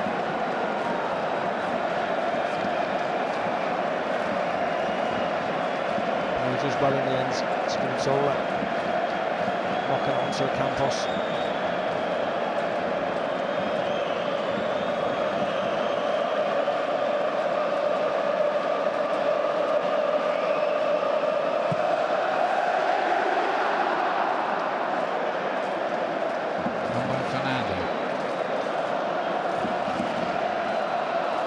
Of the action rather like that, with possession almost having to be quarried at times. And it's some ugly skirmishes in the middle of the pitch. 6 minutes of added time. And seven at half time, another 6 now. Players will start to feel it going into extra time. They've got a fair bit more to play by the looks of things, the way this is shaping. Big chances have been at a premium, in truth.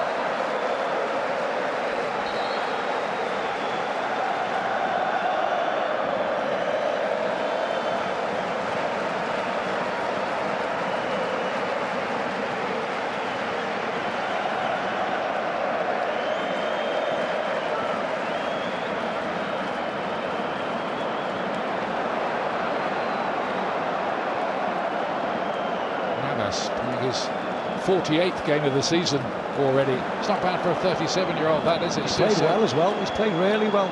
Very solid. Suso got to measure it. En-Nesyri. It's a chance. It really was, wasn't it?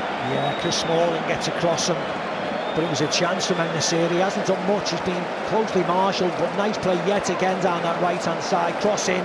That's a chance, that, Ian. En-Nesyri's up. It's a good head on it. Gets under it slightly.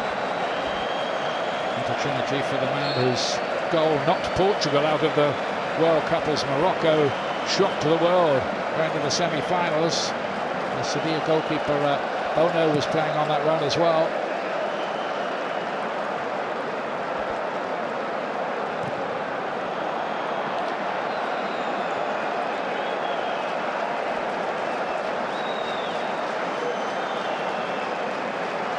Looks like this one's going the distance, though, doesn't it? Before the game, we all thought it was going to be tight between the two teams, and that's what it's been. Roma edged the first half. Sevilla definitely the second half, being the dominant side. Suso to Lamela. Not going to make quite the same impression. He did get the extra time winner against Juventus in the semi-final.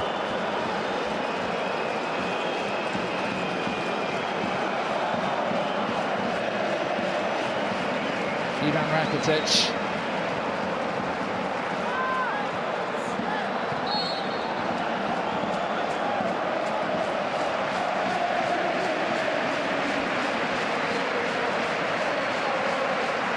We always say the same thing about now. Is there one last chance left in the game for somebody? One just now for Sevilla, for En-Nesyri.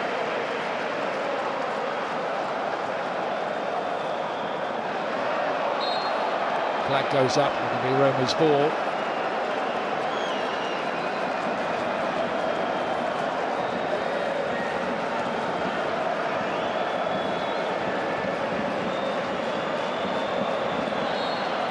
Gritty, elusive final, this one.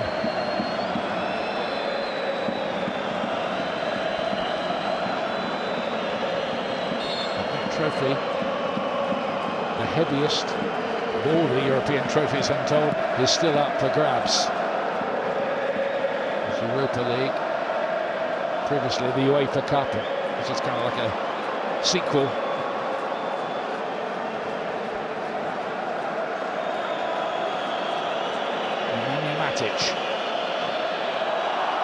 Spinazzola has not really been able to shine.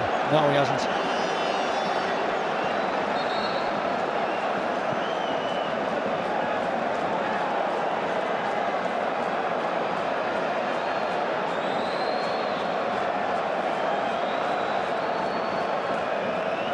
He tried to flick it on.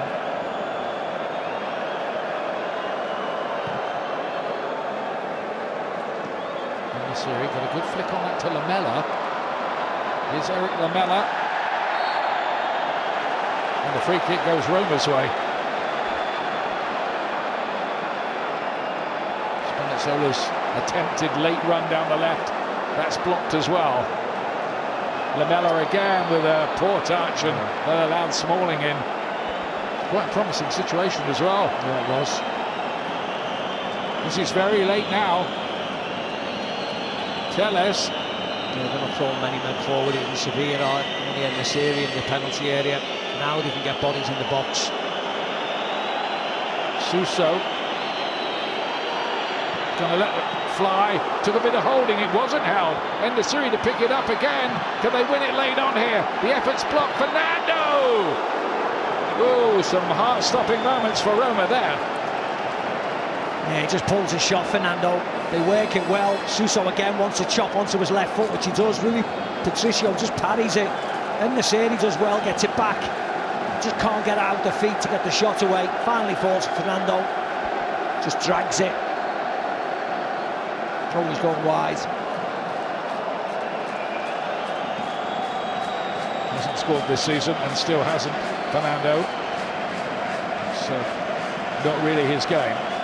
Breaking up the play in midfield, in truth. Yeah, it could have been, couldn't it? He would have got a shot on target at least. It will be extra time. It's been a very tough, feisty, argumentative tussle between these two. And after 90 minutes, all square at 1-1. Thanks very much indeed. Yeah, Nikola Zalewski, as Don was telling you, is coming on, born in Italy but plays for Poland international football. He's a product of Roma and has been playing pretty well for the most part this season, when often deputising for Spinazzola. Celik is the player who's gone off for Roma. Remember, you get an extra substitution allowed because there's extra time, so they've only used a couple each. Well, 3 now for Roma. Plenty left, up to 6 in fact. Up towards Wijnaldum. Here's Spinazzola. Deflection on the cross, but what he was hoping to get there on the back post.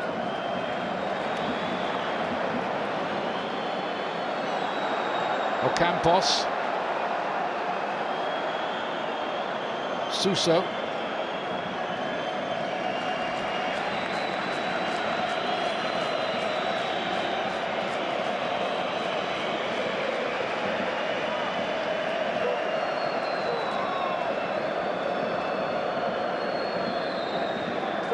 Sevilla, by the way, have only ever lost 1 penalty shootout in 6 competitions in their European history. Roma have only won 1 of 4 if it comes to that. But we're still a little away from that. You made a good point there while they were chatting in the studio. Of course, they've taken off Dybala, who's 100% from the spot this season. They've taken off Tammy Abraham, who probably would have taken one as well. Yeah, no doubt Jose and his staff have been through all the penalty takers, leave nothing to chance, but you're right, you want Dybala and you want Abraham.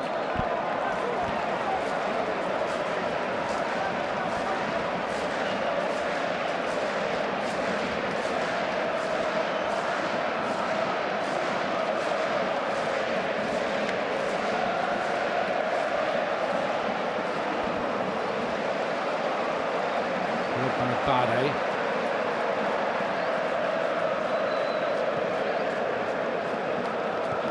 Now these two sides find a moment of quality, similar to the Dybala goal earlier on, to settle this without recourse to the shootout. Seen quite a few of those lately, haven't we? A couple in the playoffs.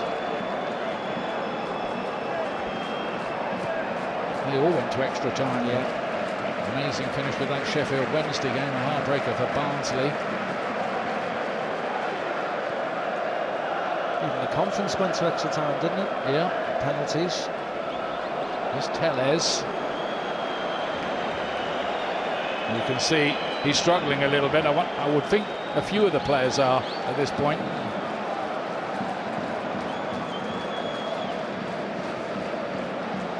It looks like certainly Rekic's coming on for Sevilla. Whether that is for Alex Tellez. I think you could see by the grimace on his face how hard it was for him to run. The muscles were tightening up, cramped. There's a couple, isn't he? Yeah. Give us an insight. How tough is extra time for a player? You're kind of programmed to do 90, aren't you? Yeah, well, I mean, it all depends on how fit you are, but of course it is a really warm night, isn't it? It's been a very warm day. It's a warm night. It's a very stuffy atmosphere. We've already played with 103 minutes before extra time, so it will affect more people than others. That's why you've got a huge bench nowadays. The fact that you've got an additional substitution will help. But normally players are a little bit more safe, aren't they, in extra time? Don't want to take any chances. Certainly don't want to make any mistakes. And that's why we see so many that's why we see so many games going to penalties in the end. Rekic, another former Manchester City man, is going to come on. That's him on the left there, and the man whose penalty decided the World Cup shootout, Gonzalo Montiel, is going to come on as well. Whatever else happens in his career, there's a moment to really treasure. Yeah, and he's coming on for Jesus Navas, actually, who you would suggest that he's one of the fittest ones, but certainly he's had a very good game. He is 37, I think you said earlier on, didn't you? So you can see why. But he can hold his head up high. He's had a really good game tonight. Jesus Navas, done himself proud, Sevilla proud. It's incredible, isn't it, that he won this competition 17 years ago up against Middlesbrough. Keshka Mendieta, who's with us tonight, all a part of that Middlesbrough team. By the way, Gareth Southgate was in it as well. Mark Schwarzer in goal. Oh, lovely touch, wasn't it, by Pellegrini. Wijnaldum to spread it wide. It's a good move here so far. Zalewski has just come on, and with big ideas as well. Sevilla get the block in. It was a really nice move by Roma. Zalewski again, being deployed on that right-hand side where Celik was playing. Spinazzola stays on the other side. That's Jose Mourinho's idea.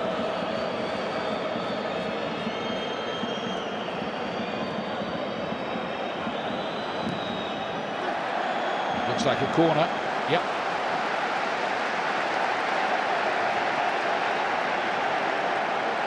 Yeah, good run forward. By Cristante, Rakitic as well. I think it is a corner. Opportunity to get the big men forward from Roma. Haven't had too many corners in this game. But this is the first, isn't it? Pellegrini to take it. Well defended.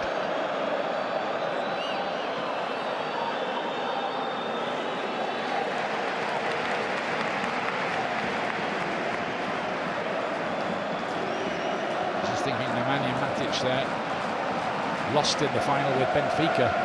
against Chelsea.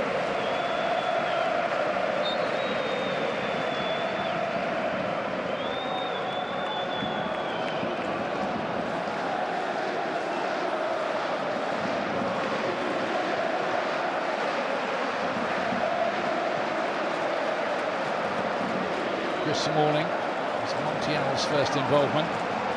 First day in play for Lucas Ocampos.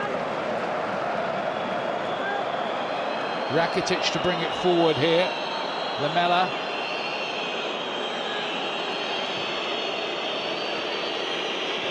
Tellez inside. Now Fernando. The Roma fans booing every Sevilla touch as they attack the end where the Roma supporters are gathered. This three-tiered stadium, steep banks, state-of-the-art stadium. Stage 4 games in the European Championships. And a thunderous atmosphere at most of them as well.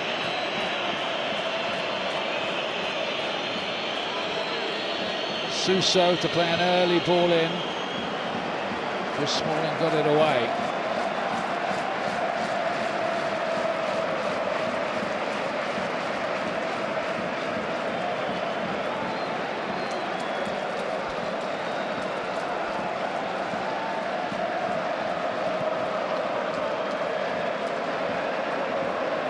This is Rekic.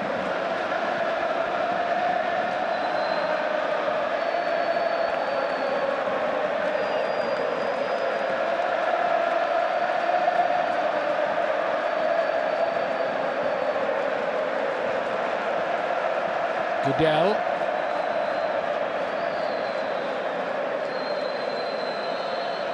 Rekic. On the way through. Forward by Spinazzola. Not that accurately though.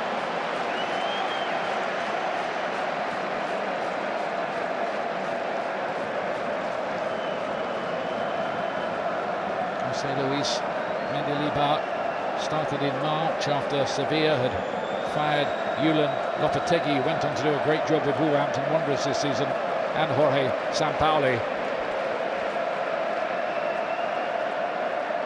Lopetegui was fired after a 4-1 home defeat by Borussia Dortmund in the Champions League. Sevilla were third in the group.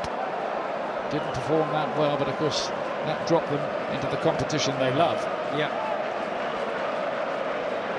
They did start La Liga really poorly, and they didn't get any help. The team, they lost really important players for a lot of money, and they didn't reinvest. This manager's done a fantastic job since he's come in March. Look where they are now. Yeah, there was a lot of talk that Monchi, the famous sporting director, had lost his mojo in the transfer market, and of course he had a spell, didn't he, doing the same job with Roma a few years back. Yeah, and equally he wasn't great there. He has been in the past, as we know.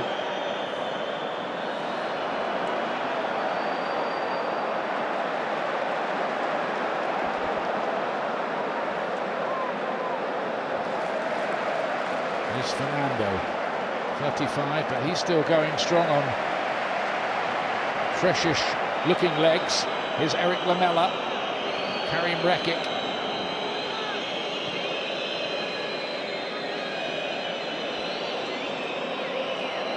To use the old cliche, defences have been on top. Yeah.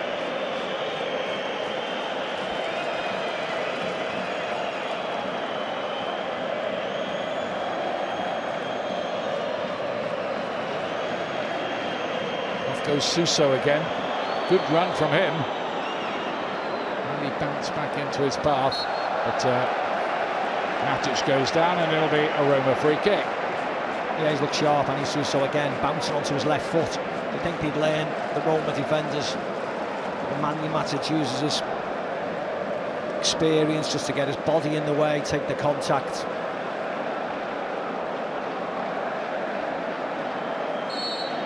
Suso scored a lovely goal against Juventus in the semi-final. He's looked the player most likely. Matic is feeling it a bit as well now. You don't want to lose him, Jose. He's had a good game, Matic, in there. A little bit of cramp, that's all. Hopefully he can shake it off.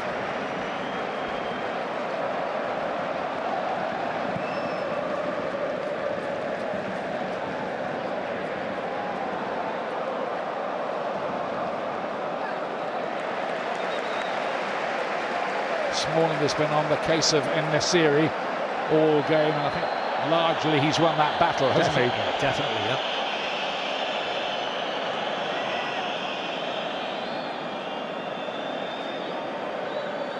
Ibanez. There's Leonardo Spinazzola.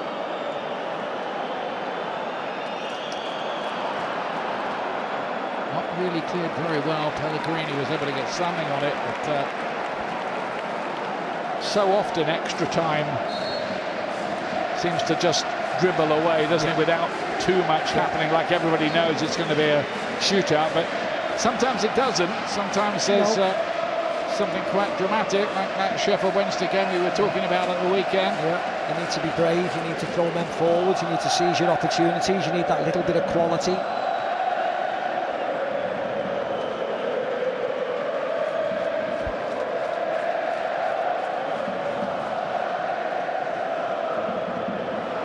We can assume that if it does go to penalties, Montiel will be one of the takers, having succeeded in the highest pressure at the World Cup final.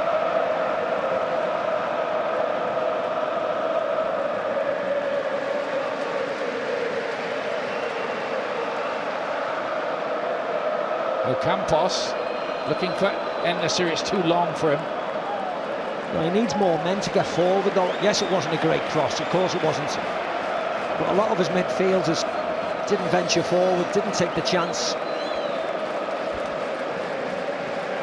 I'm sure those Sevilla fans know that there is an amazing stat that Spanish clubs have won all 17 finals that they've contested since 2001 when they're playing a foreign team. Sevilla, 5 of them. I think it goes all the way back to Bayern Munich beating Valencia on penalties. 2001, Owen Hargreaves' team, yeah. That was another game Gage Comendieta was playing. Yes, it was. Why do you keep having... Well, have you got something in for Geiska? He's a great player, wasn't he? Scored a penalty in that final. Yeah, he did, yeah. Bayern beat us in the semi-finals. Yeah, they were a very good team. Oliver Kahn in goal was a Bayern hero that night in San Siro. It is an amazing run by the Spanish teams, though, isn't it, in finals like that?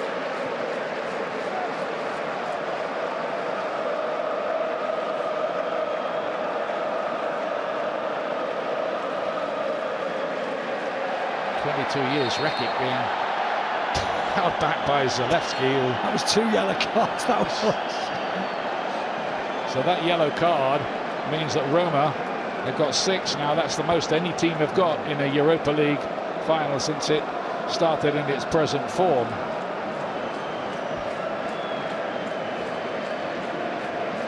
Yeah, that's a clear one, as you like. Just in case you didn't see it, have a look at that one.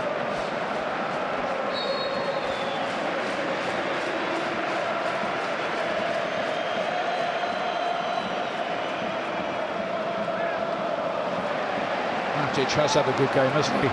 Yeah, for Roma.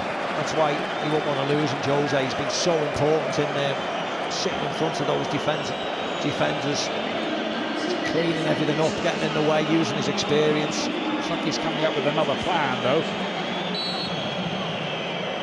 Matic's 34 now from a Chelsea and Manchester United man. Of course, here comes the corner kick, which goes too far for everybody wearing a white shirt.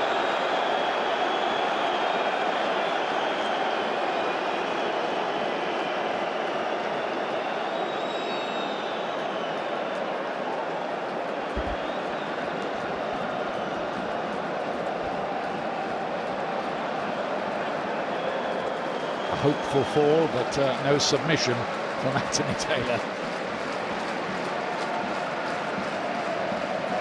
And of course the goalkeepers know now, don't they, that they are likely to play a pretty big part in the drama. I don't know if they brought their water bottles with all the instructions about the penalty takers, a la Jordan Pickford. It's all part and parcel now, that, Ian, isn't it? So we presume they've all done their homework.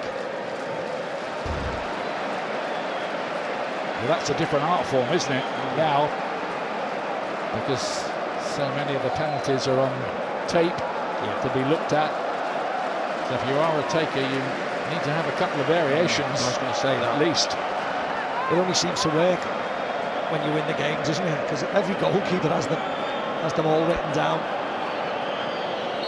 Someone has to lose. Well, that's the end of the first period of extra time, during which very little happened, truth to tell. As is so often the case, quarter of an hour away from a shootout.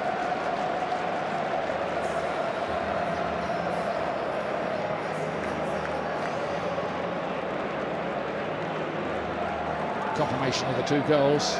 Paulo Dybala, nicely taken goal, set up by Mancini, who later on conceded an own goal to put Sevilla level.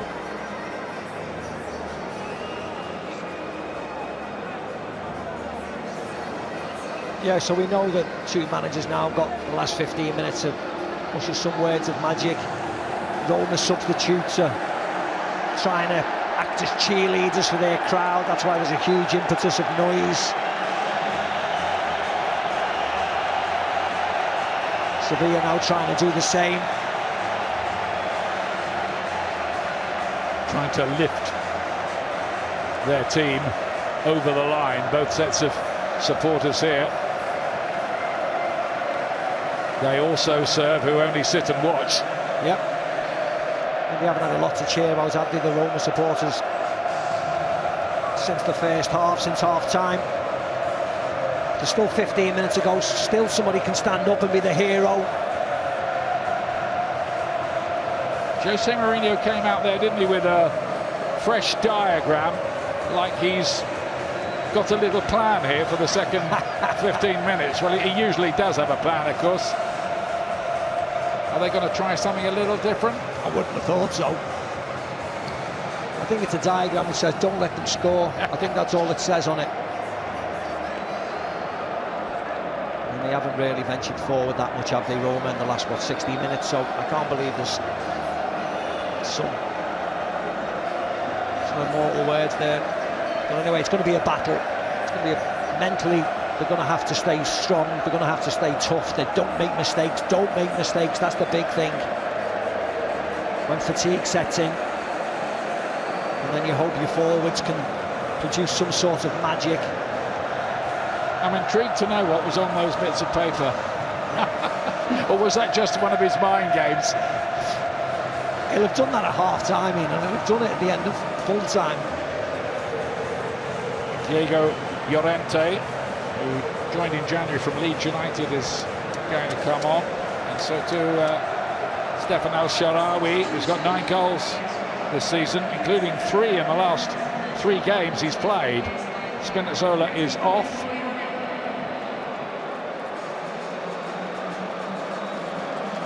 And so too is the captain, Pellegrini, one of those who was on a yellow card.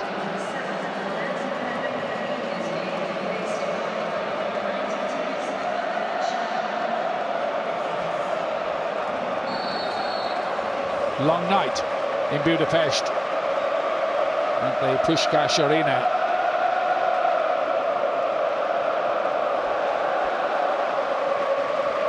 Ferenc Puskás used to be Alfredo Di Stefano's strike partner, didn't he, for your old club Real Madrid? Yeah. Back in the golden era, late 50s, early 60s.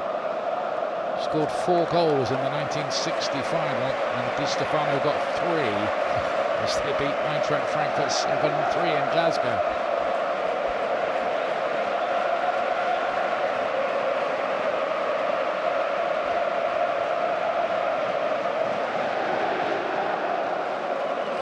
Rekic. Rakitic to Lamela. It's fallen nicely for Rekic there. And Nasiri, do with him in the middle, really, on the end of that.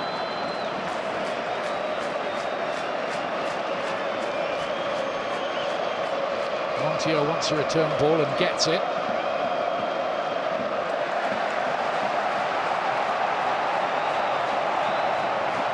Corner kick to Sevilla. Anything now likely to be decisive. Suso goes the other way this time. Out to Nemanja Gudel, he's going to hit one, but way wide. Yeah, it's probably just fallen for the wrong type of people. Firstly, Fernando in normal time, and then Goodell, same way, pulls it to his left.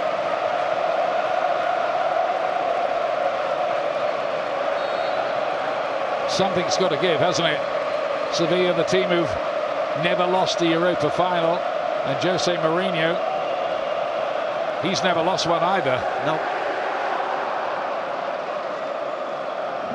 One or the other will be beaten by the time they're through here tonight.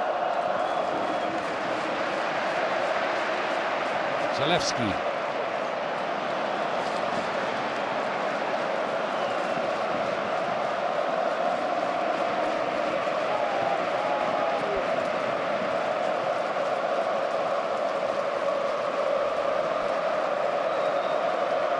Here's Gonzalo Montiel.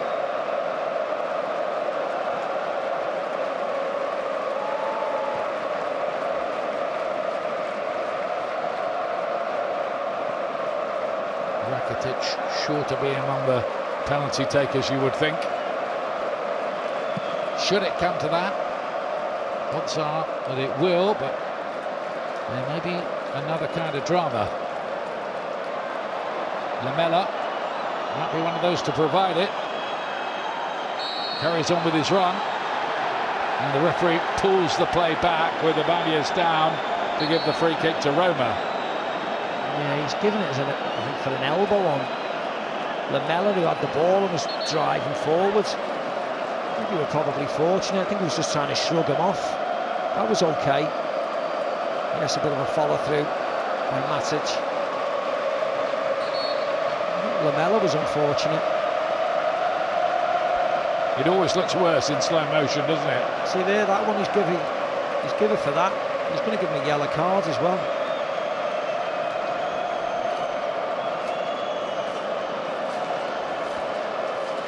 And this will mean a few more minutes being added on.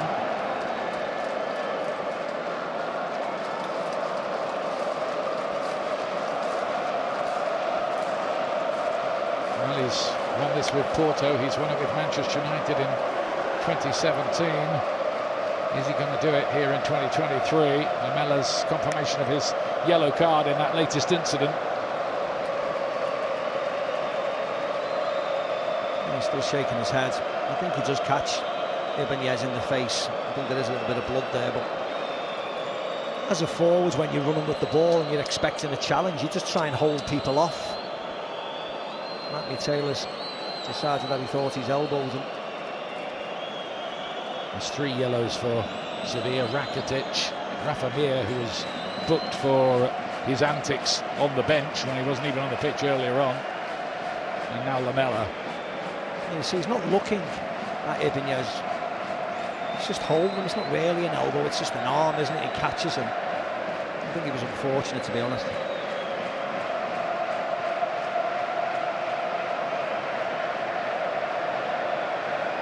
Well, Anthony Taylor saw it differently. Yeah, it's his prerogative, no problem with that. Is he going to do it again? Jose Mourinho, past his 60th birthday now, 5 European trophies. A record he shares with Giovanni Trapattoni.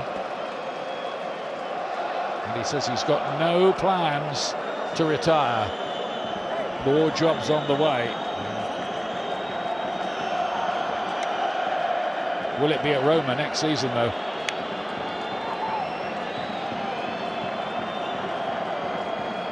And there's going to be a good 3 or 4 minutes added on for this. Oh, easy, at the end of the extra time.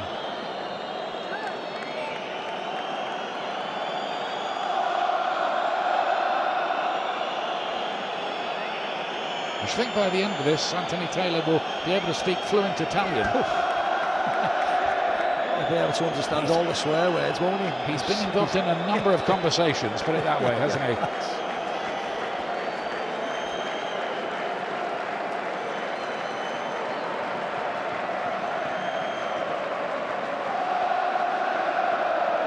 Has to be said, though, that some of those Roma protests didn't fall on deaf ears. No. The penalty decision reversed. Big moment in the tie.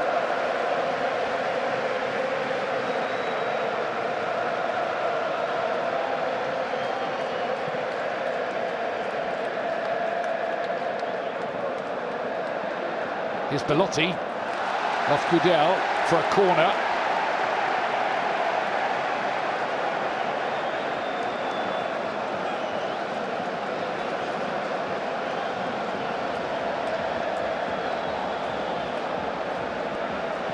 Zalewski's going to take it.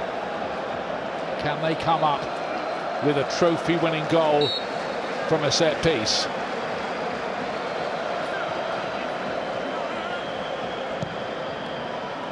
Very deep. Yeah, good header by Gudel.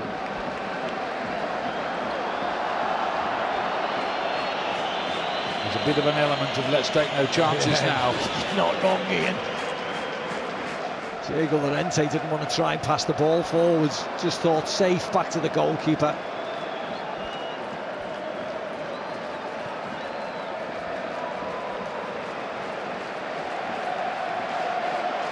Montiel.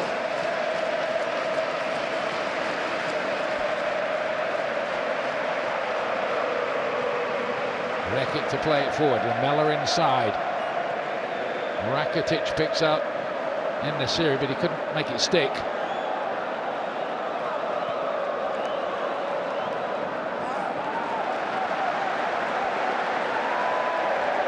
Jose Mourinho wanted the action to restart quickly for Roma, but it doesn't. Yeah, Cristante was down.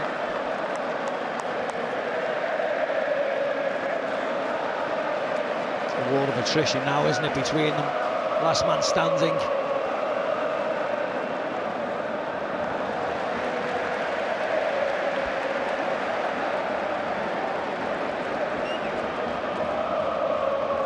So it goes on extra time, a kind of phony war feel about it, unless somebody has got some magic they can produce. Zalewski tries the long throw this time.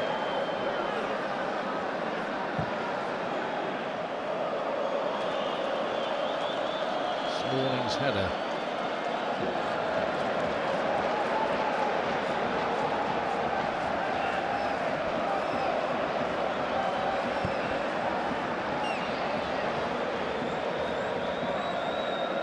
Serie 1, that Lamela to latch onto it here.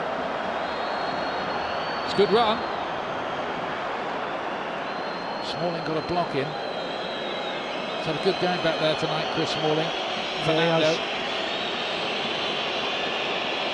Montiel with the latest cross. There have been several from Sevilla, mostly adroitly handled by the Roma defence.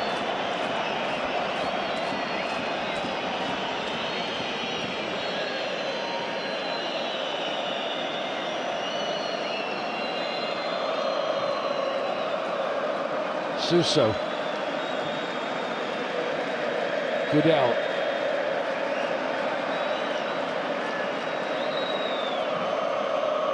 Rakitic.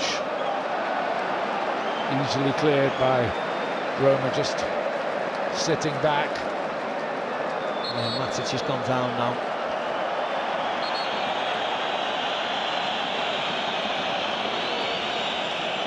I've heard the idea floated by one or two people that maybe extra time should be dispensed with and go straight to penalties at the end of 90. What do you think? I've got no problem with that, to be very honest. Extra time is always a bit of a damn squib, really, isn't it? Once it gets to this position, as I mentioned before, there's very little chances taken. Everybody plays safe. I think the general public the neutral wants penalties, only for that bit of drama and that bit of excitement, so why not? Yeah, I wasn't proposing it, I was just floating the debate. I agree, you know. These two teams have got games at the weekends. Imagine if there was something incredibly important on those two games at the weekend in the league. It's not ideal, is it, playing this game then going to a league game? So I think it certainly should be looked at. As it is, neither of the league games there. No. too much importance. No. Roma can't make the top 4 now. They've had a bit of a dreadful run in Serie A. Winless in 7 games, in fact, in the league. But probably their minds on this. Well, it looks like the Nemanja Matic is going to come off. Even more time added by Anthony Taylor. We'll be here till tomorrow. What time are we here? Nearly 20 to 12, so...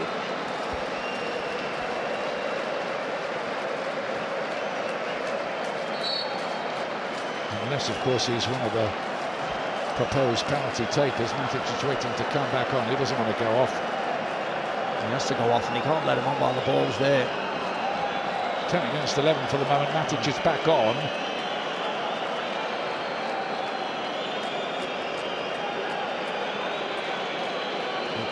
Suso to Montiel. Suso hasn't been shot shy since he got out there.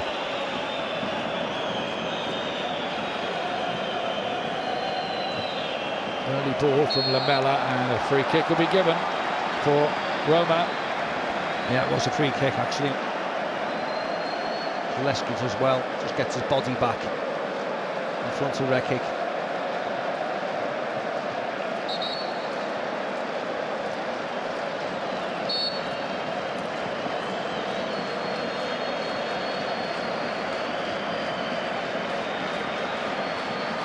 Roma haven't been in a European penalty shootout since 2009.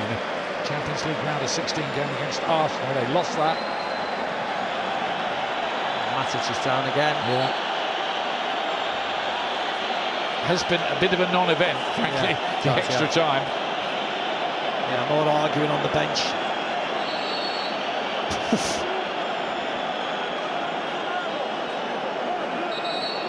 Michael Oliver has had his ear bent all night over there. He needs some earmuffs, I think, Michael Oliver. Well, I wonder if it's possible to maybe separate the 4th official away from all that chat that goes on the sidelines.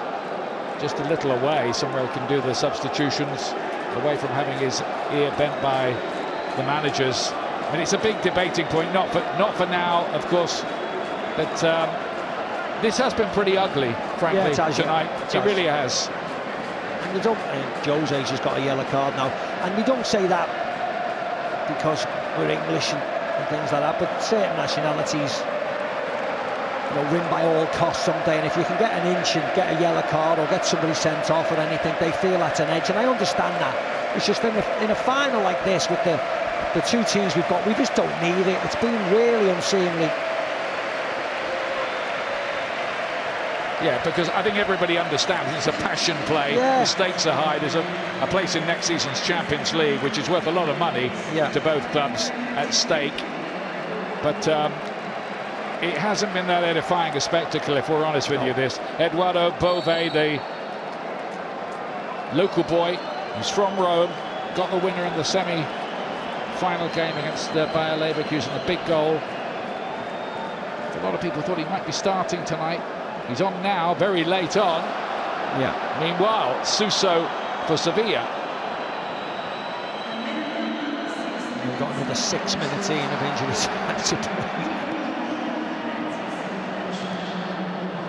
Miscue really by Cristante. One or 2 tired legs and minds out there now, understandably enough. Because this has been quite bruising, isn't it, as well?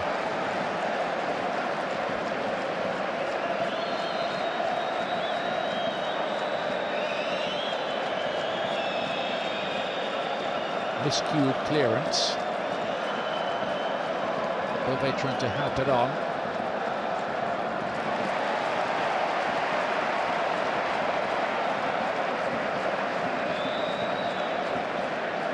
Six minutes, of which we've had just over 1.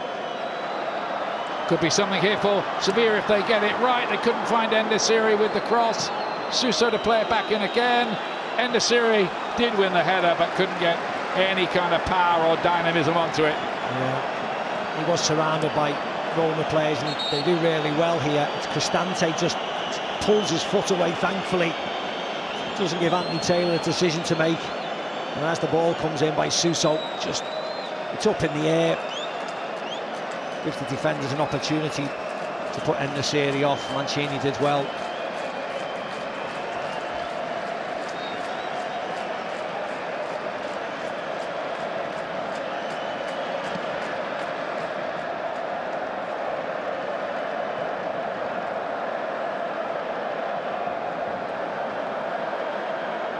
Here's Andrea Bellotti, stopped by Nemanja Gudel. Quite a few of these Sevilla players looking to win this competition for the second time. Yeah, that was a foul by Lamela. Just got a bit carried away. He's given Roma the opportunity. Another yellow card by Jordan on the Sevilla bench. He's given Roma the opportunity to get one into the penalty area. We'll have to check afterwards. I'm not sure, frankly, how many of the coaching staff. Jose Mourinho got one, didn't he? To add to his 5 yellows that he's got in Italy already this season. Now then, here's Roma with a very, very late free kick, which Zalewski plays in. Up towards Cristante, who won the header. Bodies strewn around the penalty area. Gudel is one of them, I think. It might be Ibanez again. Yeah.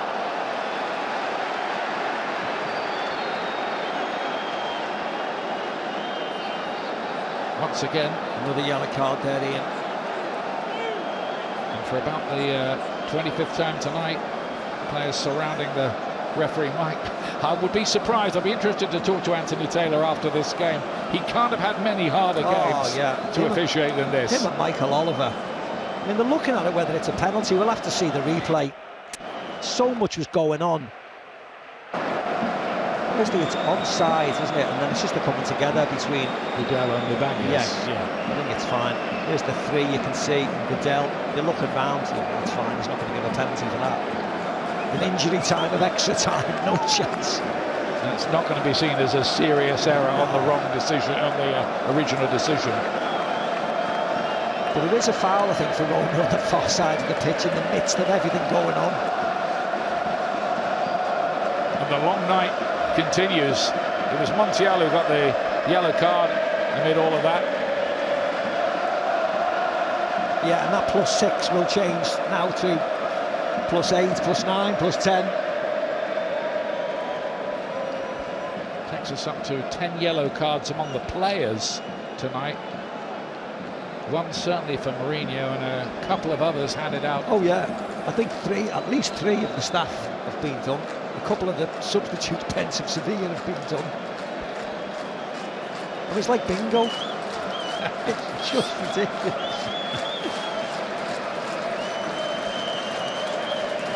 Almost quicker to tell you who hasn't. Who hasn't been put together. But he's been in the wars, hasn't he? Ibanez.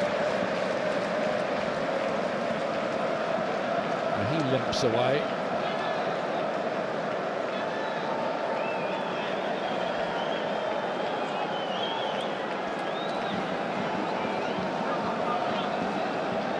So I'm told the figure is 12 yellow cards if you include the substitutes and the one handed out to Jose Mourinho. Yeah, but there's definitely more because their staff. Mourinho's number 2 got booked. And somebody else got booked on the bench as well. You've got at least 3 of the staff got booked. We'll do a full count later. It'll take a while. It's a lot anyway. There's going to be a lot more to play once everybody's back up on their feet again here as well.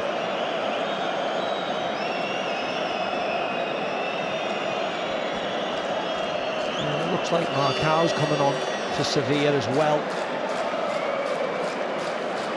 Right in injury time, whether he's going to be a penalty taker here.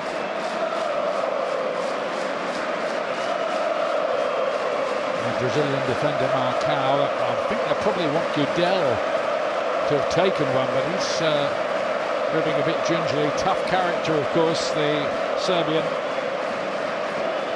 Yeah, now the Roma bench are remonstrating with the fourth official because Ibanez has come off and they want him to go back on for the free kick.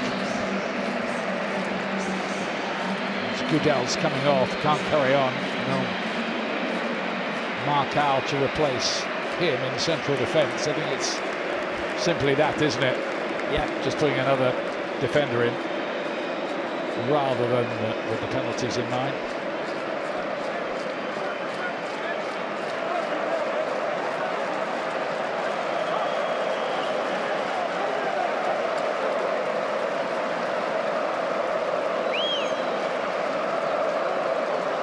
So we are moments away from the penalty shootout, but we're not quite there. Yeah. If you look at the touchline, there's no way they can carry on this game yet. These closing stages have been played out a little bit like some of those NBA playoff games where there are timeouts and the clock never quite ticks round to the end. It looks like Fernando's coming off as well, Ian. There he is. And Jordan's going on, who's already been booked.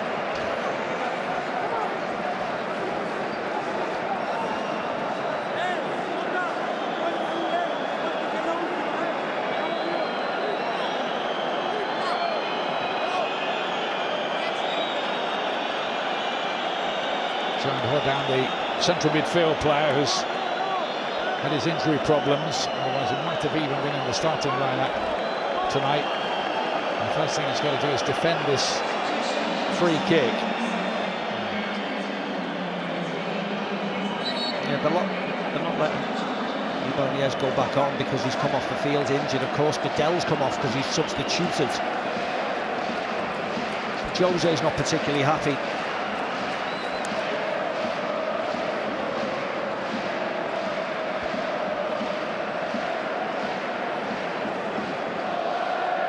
After a very long delay, free kick to Roma. Vital Sevilla keep their concentration here defending this.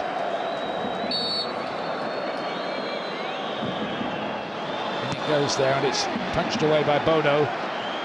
With Mancini trying to close in. Down goes Ibanez again.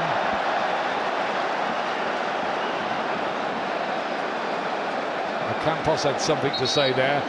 Anthony Taylor's going to book him as well. The list grows. Touch by... It's Lamella again.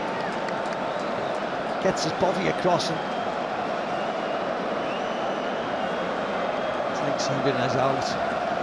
Make sure it's a foul and there's another good position.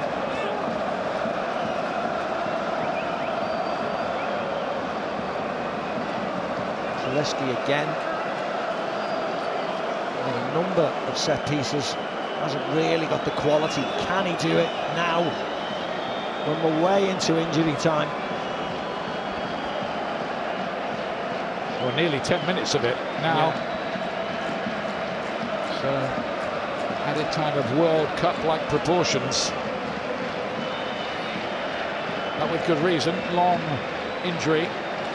Another chance for Roma to maybe conjure up something late on here. Zalewski's going to deliver this.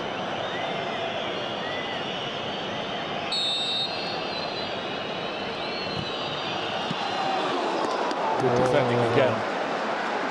It was a good ball. I don't know whether Cristante gets something on it first, but certainly Sevilla defender behind him heads it clear. All Roma in his closing stages. Zalewski with another one. Chris Smalling with the looping header, which hits the bar and bounces out again. Not sure Bono really appreciated how close that was. No, once it hits the bar, it could go anywhere. Falls to Cristante, he can't control it. Well, that was very nearly a moment of glory for Chris Smalling.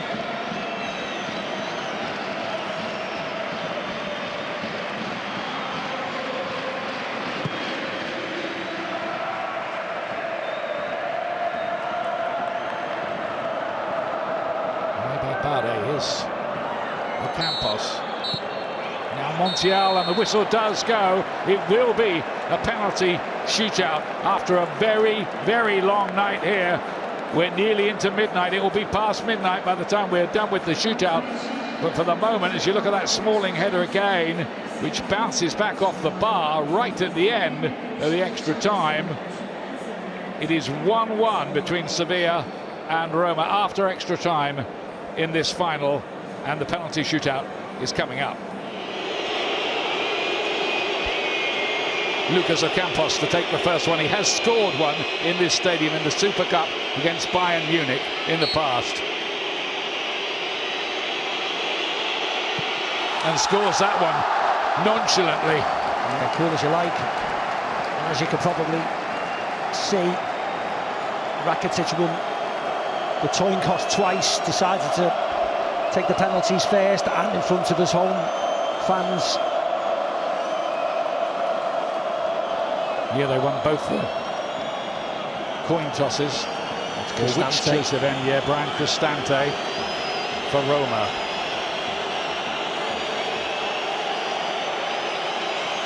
No Dybala to take one, no Tammy Abraham to take one, no Pellegrini, who's a regular penalty taker as well.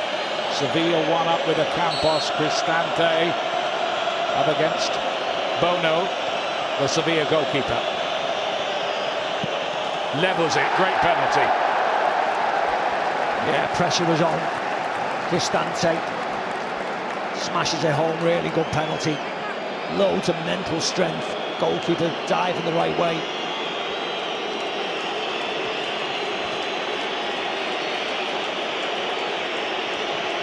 It's like Lamela. Yeah, Eric Lamela, the former Tottenham Hotspur player. Left-footed. Scorer of a big goal in the semi-final.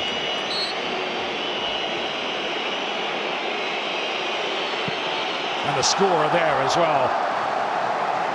Yeah, again, like Cristante, just whips it round.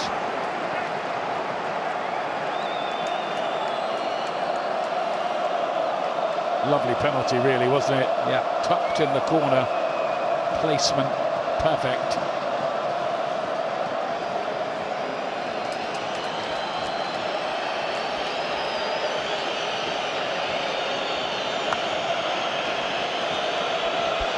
Next Roma penalty.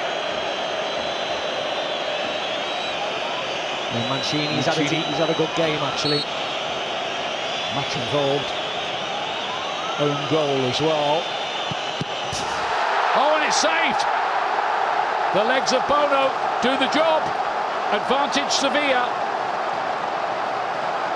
Yeah, very little thought from Mancini, unfortunately.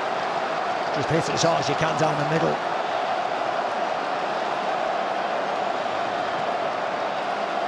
Looks like Ivan Rakitic is walking forward next for Sevilla.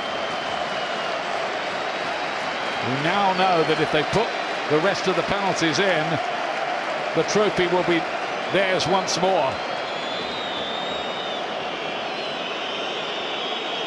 Couldn't have anybody more experienced taking it.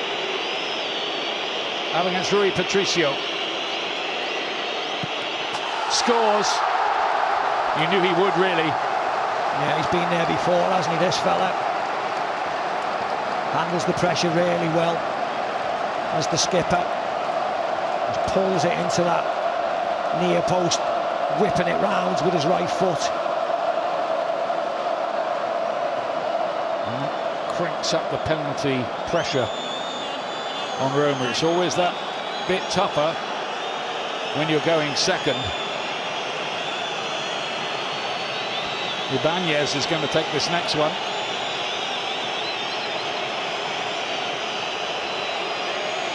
Bearing the scars of battle as well. Absolutely crucial this now. And he's made a mess of it. Off the post and out. 3-1 Sevilla lead. Yeah, this is it. Look who's stepping up, Ian. It's Montiel. It's written in the stars, or is it? And this to win it. Yes. Him again. Gonzalo Montiel, the man whose penalty clinched the World Cup for Argentina back in December against France. Talk about lightning striking twice. What I would say briefly, and I think Bono gets a fingertip to that last penalty. But anyway, this could be the winner. This to give Sevilla a record 7th win in the Europa Cup. And he's saved! This time Montiel doesn't score, and Roma stay alive. The pressure continues, opens his body up. We're going to have a look at this penalty. See if Rui Patricio does anything. He bounces out, doesn't he, before it's taken. He's taking it again, Ian. They're taking it again. Wow. That's a big call, isn't it? That is a big call. Wow. What a moment. What a moment. The interview afterwards, I think, with Jose Mourinho is going to be interesting. Encroachment decided by the VAR. So Montiel, once again, he's off the hook. He's got another chance here to win it all for Sevilla. And this time he does! They've done it again! Magnificent 7 for Sevilla. Again coming from behind. Clinch it on penalties. Roma's hearts are broken. Mourinho is beaten at last in a European final. And it arrived amid plenty of drama with the retaken penalty kick. But what do you know about this business? Gonzalo Montiel has done it and won the World Cup from a shootout, and he's done it again at the second time of asking for Sevilla. Incredible, incredible scenes. It's going to be a long night. They come from the hottest city in Europe, Sevilla, and once again in this competition they've proved pretty hot again. Sevilla, for the 7th time, winners of the Europa League. The amazing story continues.